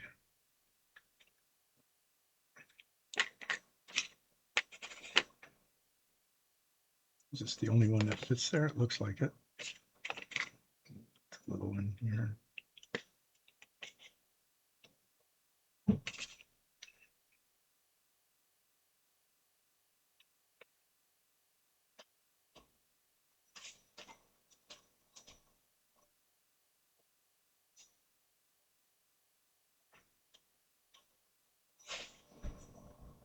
Lining parts is always, an important thing. And they usually come with these little pins, but the pins don't always really make it, they don't really work. Okay, so it looks like the cement is doing an adequate job of filling the gap. Okay, well, that didn't work. These aren't lined up back here.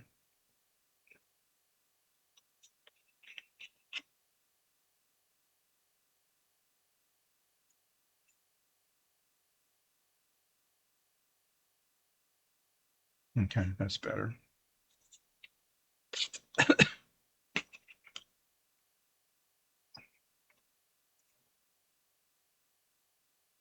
Yeah, that'll do.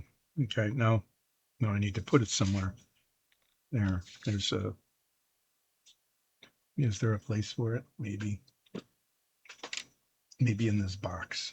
This would be good in case like the clothespins go flying off again like they did. So I did an assembly. That was pretty good. I did something that involved putting parts together. I don't need these now. So I do want to talk about Dyson Dungeons because you need to watch that. And if you can, it'd be really good if you became like a follower or subscriber. I think it's a subscriber. Or you could go to patreon.com/Dyson Dungeons and become a patron, and that would be really amazing.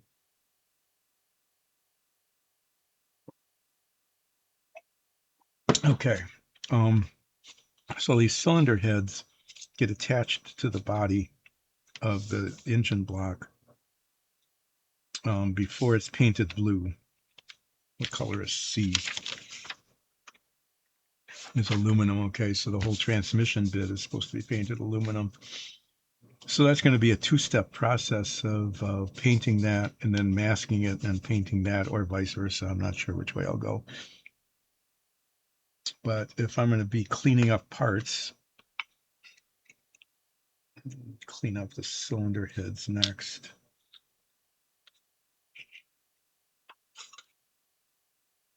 Because those are going to be attached before they're painted.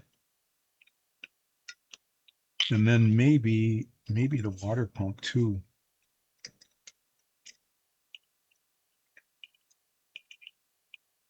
This bit here, that's supposed to be painted the same color, although they recommend putting that on. No, I'll test fit this stuff later. Yeah, there's that. So I'm going to clean off the sprues on these guys. I need.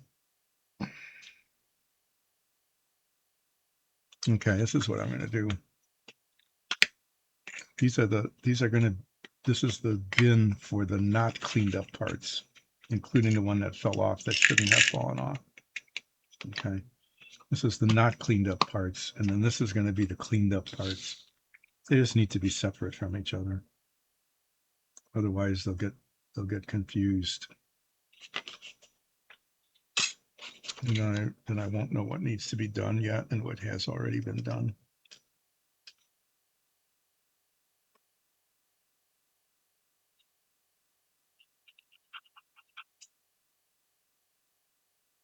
So on Wednesday, I'm going to clean off the seams here on the engine block, and then maybe I'll test fit. I might attach the cylinder heads. I might go ahead and just do that because when it comes down to painting the metallic blue, these get painted along with that. Okay, and that'll all get painted, of course, before the starter is attached. The starter is painted black, so they show it in white. Go figure, right?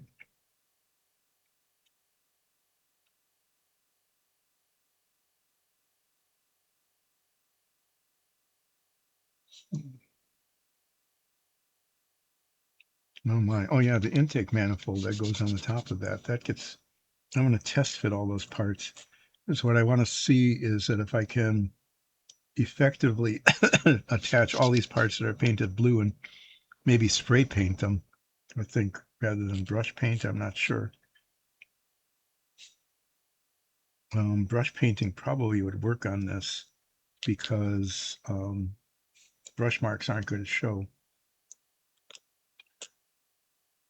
But I need to get some metallic blue. I also need to get blue spray paint for the body. So there's going to be a trip to the hobby shop coming up. But on Wednesday, I'm going to test fit the cylinder head and the intake manifold and the water pump to see if I can't have that all assembled before it's painted. That way I can be sure that the painting, doesn't have any gaps in it or anything like that. The cement doesn't harm it and other stuff that would be an issue with the assembly. So yeah, that.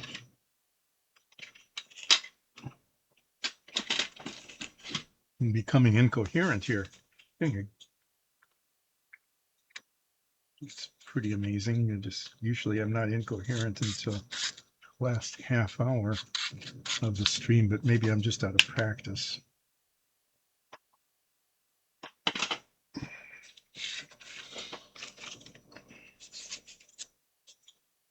But yes, watch our show. It's an amazing show. You will enjoy it. You'll enjoy every moment of it. I guarantee it. You have my personal guarantee. If you don't enjoy every moment of it, you can just say, "Oh, I didn't enjoy every moment of it. What's up with that?" That's as far as it's going to go. There's no. The guarantee comes with no compensation.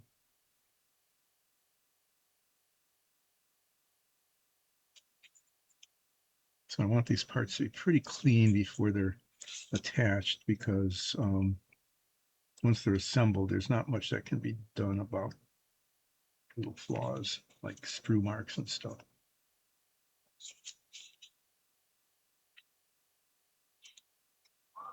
I want to remind everybody who's watching this that I'm not a master modeler or a painter. I'm just some old guy making models in the basement.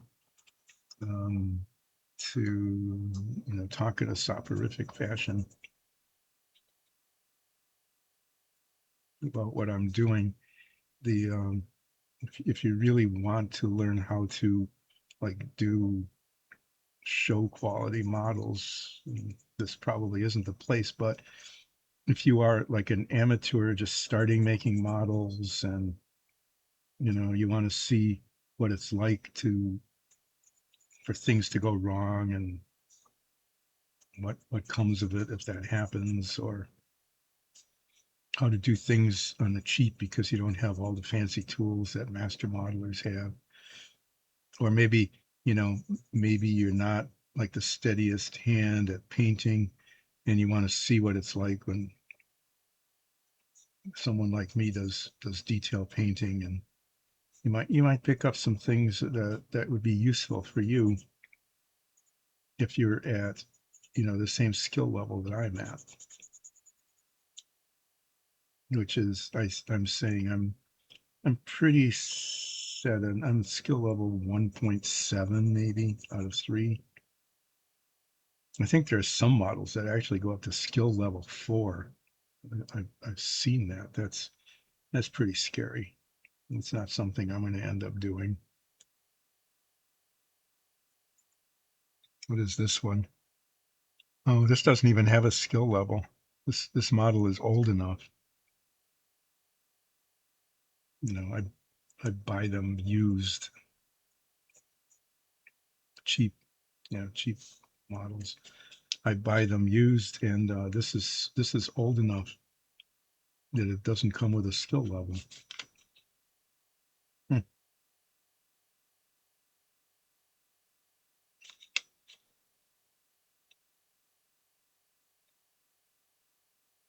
So I'll just say that I'll call this a skill level 2, and I'm at 1.7, so that if things go a little bit wrong, I can just say, well, I just aimed higher than I should have, and I did my best.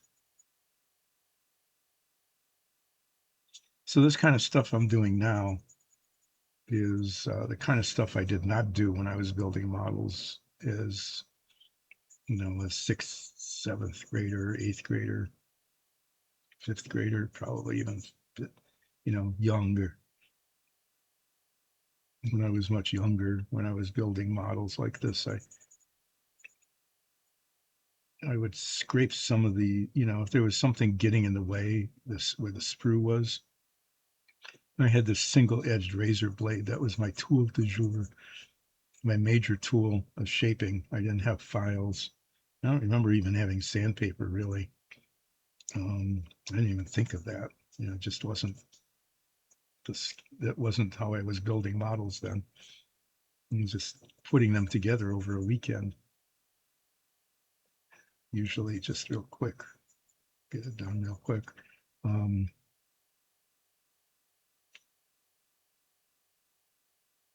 so I'd fit things together, and if they kind of fit, that would be fine. And if not, I'd get out the single edge razor blade, and I would either cut the stuff off or scrape it. And if the sprue broke off and there was a hole in the plastic, I didn't have any fillers, so that didn't get filled in. Um, let's polish this a little bit with this. But if you're serious, if you're starting off at like skill level 1, that's the word I'm saying. I don't want to keep saying. I'm going to do my best to cut back on use of that word, which I'm not going to say, because if I say it, then I'm using it, and then my New Year's resolution is messed up already. But if you're starting at skill level 1, or even 1.5 or something, um, this kind of thing is actually really important to make your models look like a skill level 1.7 model. 2 is to carefully file and sand off the sprue mark, and then the same for the flashing around the edges where mold where the plastic oozed out a little bit around the edge of the mold. I'm not seeing too much of that on this model. Not really feeling it either, but I'm just going to sand down the edges just to be sure with this polishing stuff. I don't want to round off the edges. They're supposed to be nice and clean and square, but just to make sure. So that's something I didn't do when I was young, is I didn't do all that sanding and edging. If there was something really bad, like a big chunk of plastic where it oozed out between the seams of the mold showed, I'd scrape that off with the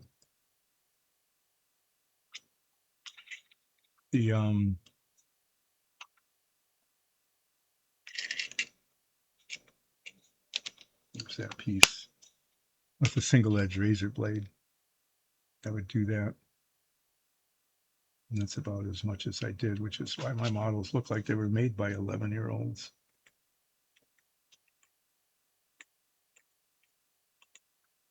But yeah, so if you need to invest money in anything, getting a good set of like these needle files and some good sandpaper, and this is just a little piece of balsa wood. Am I even on camera?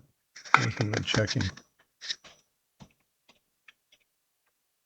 Yeah, the needle files are good, and some good sandpaper so that you can get rid of the sprue and the flashing that comes with the overflow or the underflow or the through flow of the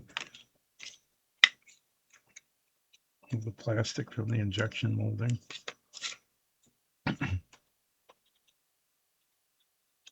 So far, this is one of the better models that I've dealt with in terms of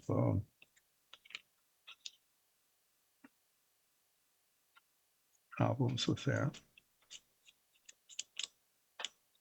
It's actually, relatively speaking, pretty well made.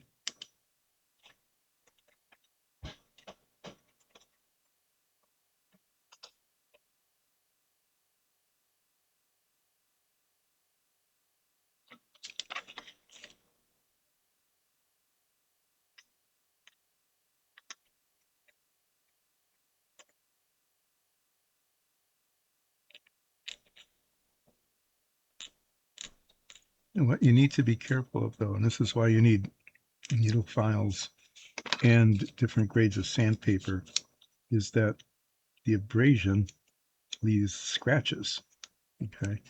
I mean, like a file will leave some pretty deep gouges. So you need to be really careful with that. Otherwise, you'll be spending a lot of time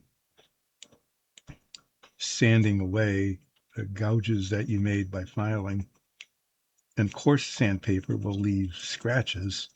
And then you'll end up having to spend a fair amount of time with fine grained sandpaper getting rid of the scratches that you put in with your coarse sandpaper. Okay, and you need to decide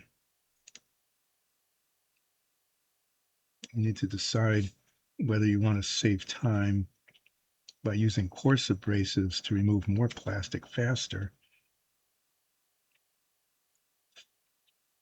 or whether you want to save time by not having to sand out scratches that you created by saving time. It's a trade-off. Usually unless I get impatient, and then that's usually a bad choice, I usually prefer, this is my preference, to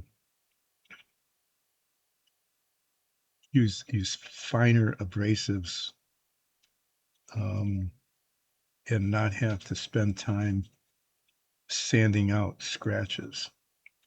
So it takes longer to clean up the part, okay, by using the finer sandpaper. I have to sand it longer to get the plastic, shaped correctly.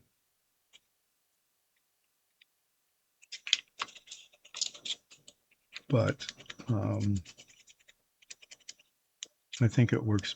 For me, it works better. What happens then is sometimes if you use coarse, you go too far,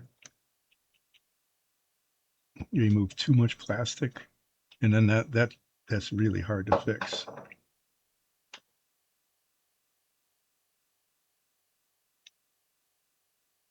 Can't tell.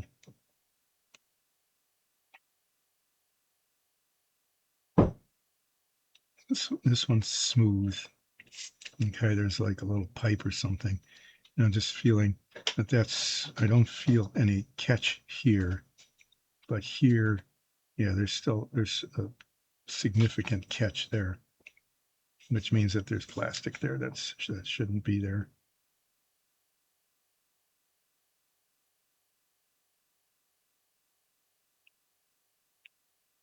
So yeah, when you're cleaning up parts, that's the compromise. Is coarser is faster, but requires more post work to get out scratch marks, and there's always the danger of removing too much plastic or using finer to begin with, in which case you'll end up taking longer to get done what needs to be done. The other thing I discovered is if you're like polishing this, sanding this area here, it's going to have a different surface texture than the rest of this. And so usually what I do is I use the same texture of sandpaper and sand the adjacent areas like this, even though they don't have anything that needs to come off, just so the surface texture is consistent. And that's actually a real issue, because if you use a gloss paint or a metallic paint, it shows. I mean, just even if you're using like 2000 grade polishing sandpaper and you sand down a little spot, it's going to show different texture than the place where you didn't. And so I just extend the textural change up like that. So that seems to be cleaned up. I don't remember where the other one was.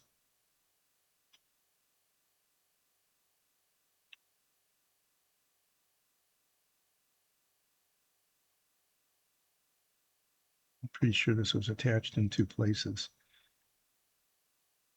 because the raw plastic has a very, very shiny, glossy surface.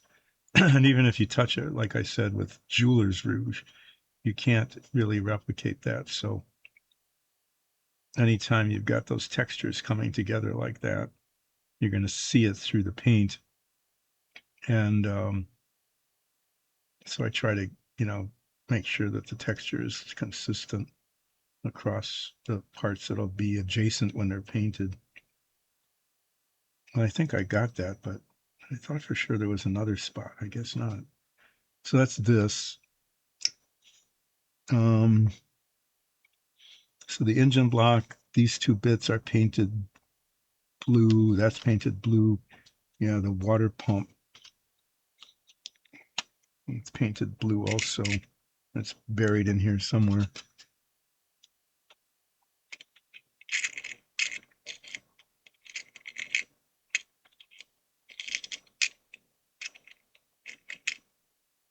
There we go. That goes on the front of the engine.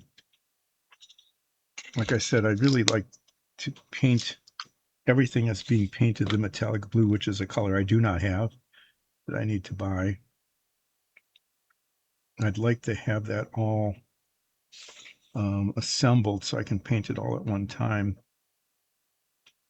Because sometimes when you assemble things, the cement can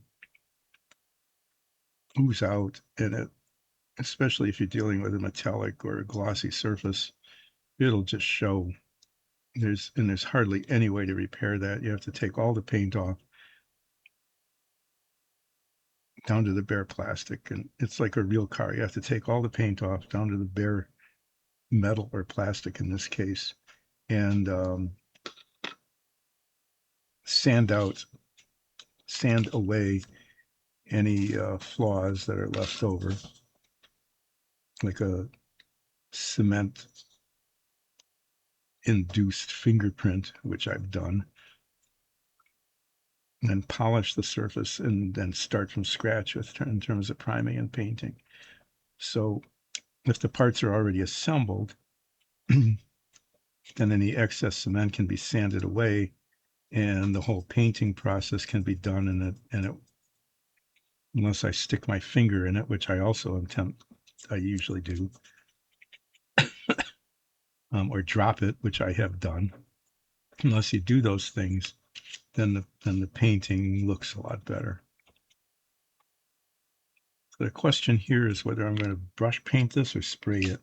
I'm thinking I'm going to have to brush paint this. You know, there's when you look at this, okay, I'm going to look at all of the indentations and stuff.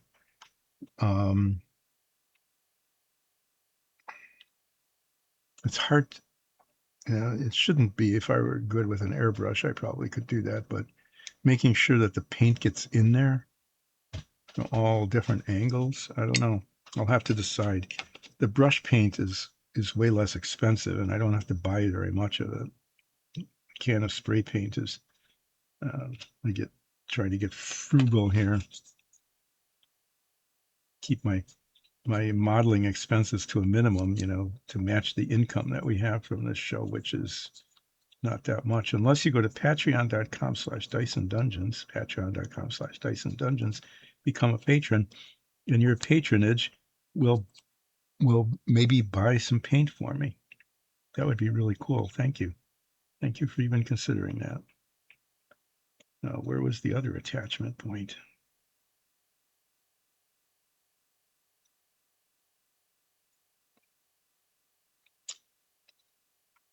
This has got a ridge around it from the excess plastic from the mold, which isn't going to show too much, but when it's assembled, but I know it's there.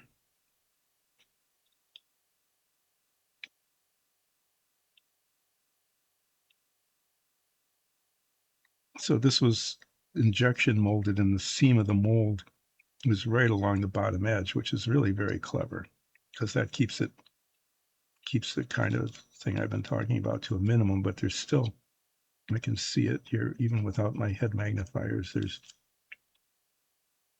a little ridge of plastic right along the edges here where it oozed out from the mold.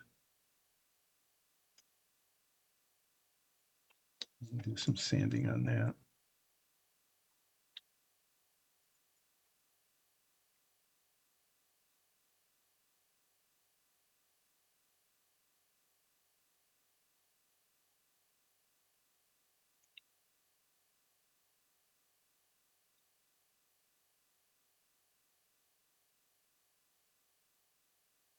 You know, water pumps were one of those parts of the car that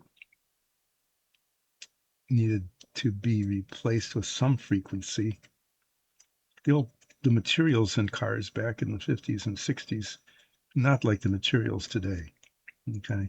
Nowadays you get stuff that lasts 100,000 miles and you never even think about repairing it or replacing it. But it used to be that there were parts that just had to be replaced all the time because they wore out. Water pumps were like that. It was always a question of what would go first, not always a question. One of the questions of owning a car back then was, you know, is the water pump going to fail because just the parts inside the bearings wear out, you know, vibration starts or something like that, or whether the car is going to rust out completely and you'd have to sell it anyway because it would become undrivable. Yeah, it was always a contest of what is going to fail first on these cars back then. Because you know it wasn't even that they were necessarily badly designed or manufactured. It's just that the materials weren't as good and they wore out more quickly than they do now. So the water pump was one of those things. And the water pump was really important because they called it a water pump, but it really was pumping the coolant, which was mostly water, but also included antifreeze. Um, and that needed to circulate constantly through the engine block and the radiator to keep the engine from overheating. And if the engine overheated, then the parts would expand and seize up, and your engine would just basically turn into scrap metal. So keeping your water pump going was really important. Usually, these cars were made back in the day. These cars were actually made so that you could maintain them. The water pump usually was right up in front. I mean, obviously it's in front, right? But it was accessible so that you could detach the belt, swing it over, because there was a bolt that kind of swivels, so you could swivel it so that the belt loosened up. So you could take the belt off and then you unbolt the water pump from the engine, the front of the engine. When you're doing this, all of your coolant has to come out, because that's what the water pump, the coolant pump does, is it moves that around. And if this isn't on, well, the stuff can't stay in. So that was part of the process too, was draining all the coolant.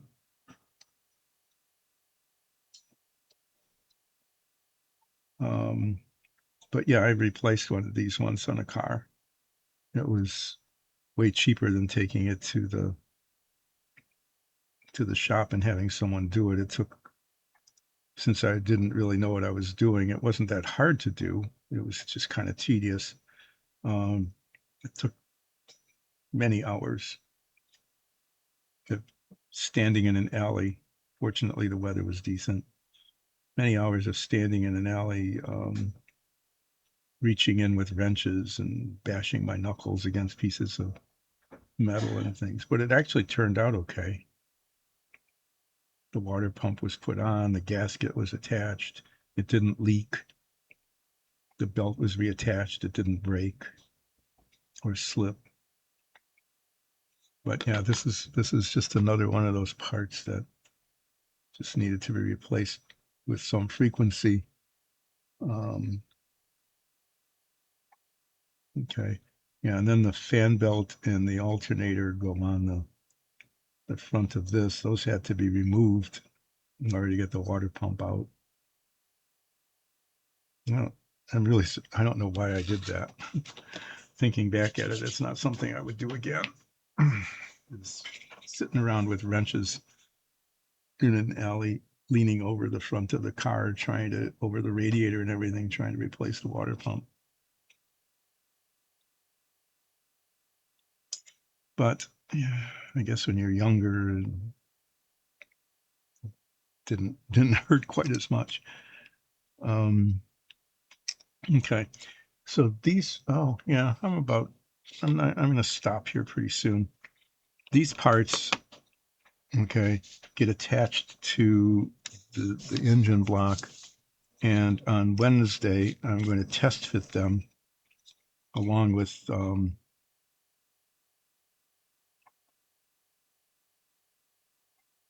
yeah, and then just test fit them and see what it's going to be like painting these things once it's all assembled.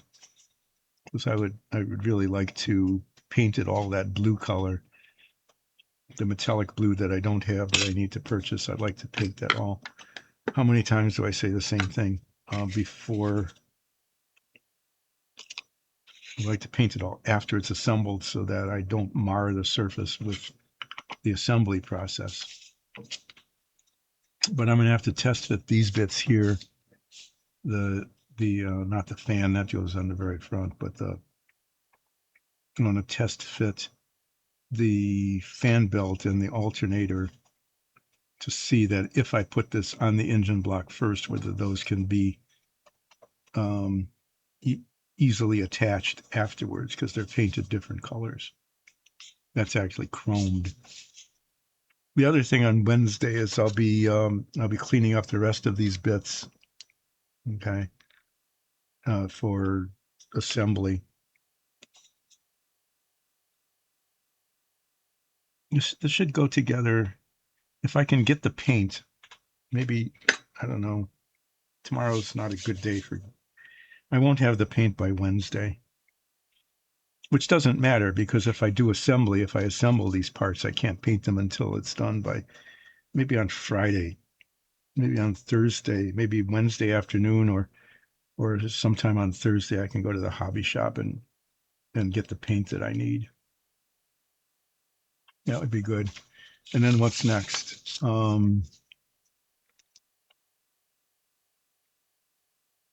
Oh yeah, the exhaust headers.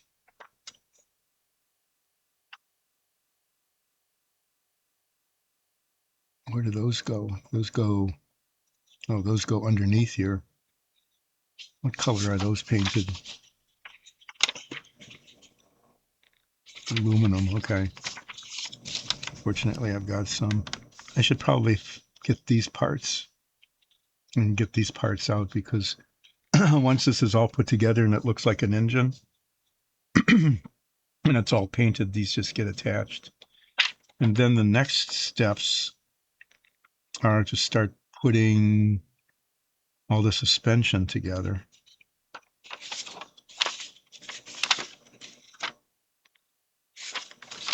Yeah, I've got the black that I need. I should,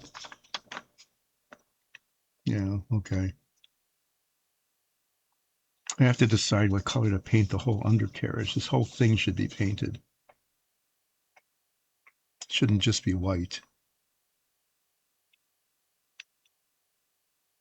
Oh, well, here, chassis. This is the chassis, this whole big part. They say paint that black. So the bottom is supposed to be painted black, flat black. Actually, I might just spray paint that because it's a really big piece. Brushing all of that would be a real pain. Um, all of these parts are painted black.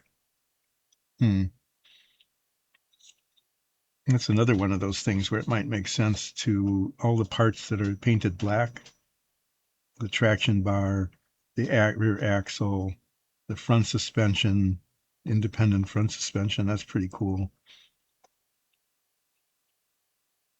The shock absorbers.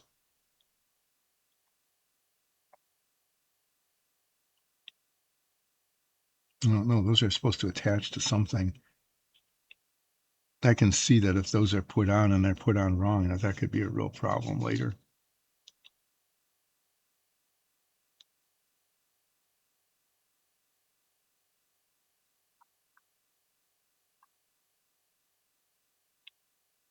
I am not seeing, I'm not understanding how these shock absorbers. Oh, the flat part gets attached here. And then it looks like they're attached to the wheels. I'm not sure if they actually are. Can't see it on the pictures how that they don't show them later. I'm not seeing how that's supposed to fit. But all of this stuff here, 9 through 11, all that's painted flat black. So I've got spray paint for that. I've got that. I'm going to assemble it all, not the exhaust. Those are chromed. Okay. All of that's painted flat black. So I'm going to assemble it and then prime it and then paint it. And that's going to be kind of a, many layers and there's lots of all sorts of nooks and crannies. Maybe, I don't know. I'll test fit the parts and see whether I might paint the whole chassis first and then the parts individually and then do a touch up. I might do that. I might, maybe, but maybe not, because the spray paint can't be touched up really well. It would be way better to, but then again, okay, if I put these parts on here, I can't paint underneath it.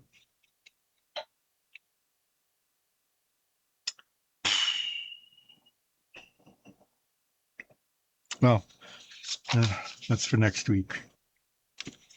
But I'm going to be signing off soon. And what I'll be doing on Wednesday is test fitting all these parts that are going to be painted blue. And if it looks like I can get those together without it getting in the way of painting or assembling anything else, I'm going to put those on. The cylinder heads, the intake manifold, and the water pump, so that I can paint them all at one time. Okay. Then there's other little bits like the starter and the belt and the fan and those sorts of things. Those will just get painted, hand painted individually. And F. Why are they making a distinction? Yeah, okay, gloss black versus flat black. The belt is flat black. Silver versus aluminum, I don't get. Well, the little fan belt thing, that'll be requiring a deft touch of little painting. Okay, yeah, I've got what I need for everything else other than the body of the engine block, where I'm going to need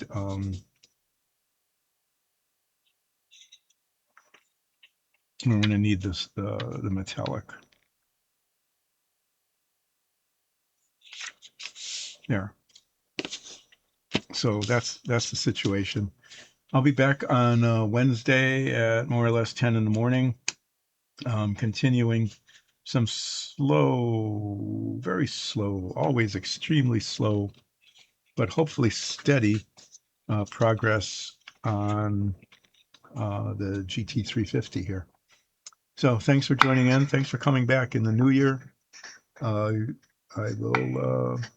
I'll just keep working on this until it's done, like with all the other models. And if I need to take a break from this while I'm waiting for paint to dry or cement to set up, or I just like I don't know what I'm going to be doing next, so I'm not really sure. Yeah, I'll go back and do a little work on the Fink. Let's see the inside. Yeah, I'm just thinking ahead here, like the inside of the engine compartment. That's painted black.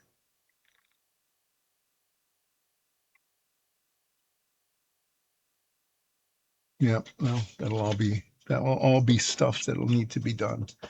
So yeah, thanks again. Stiff back. I'll see you on Wednesday. Take care. Bye.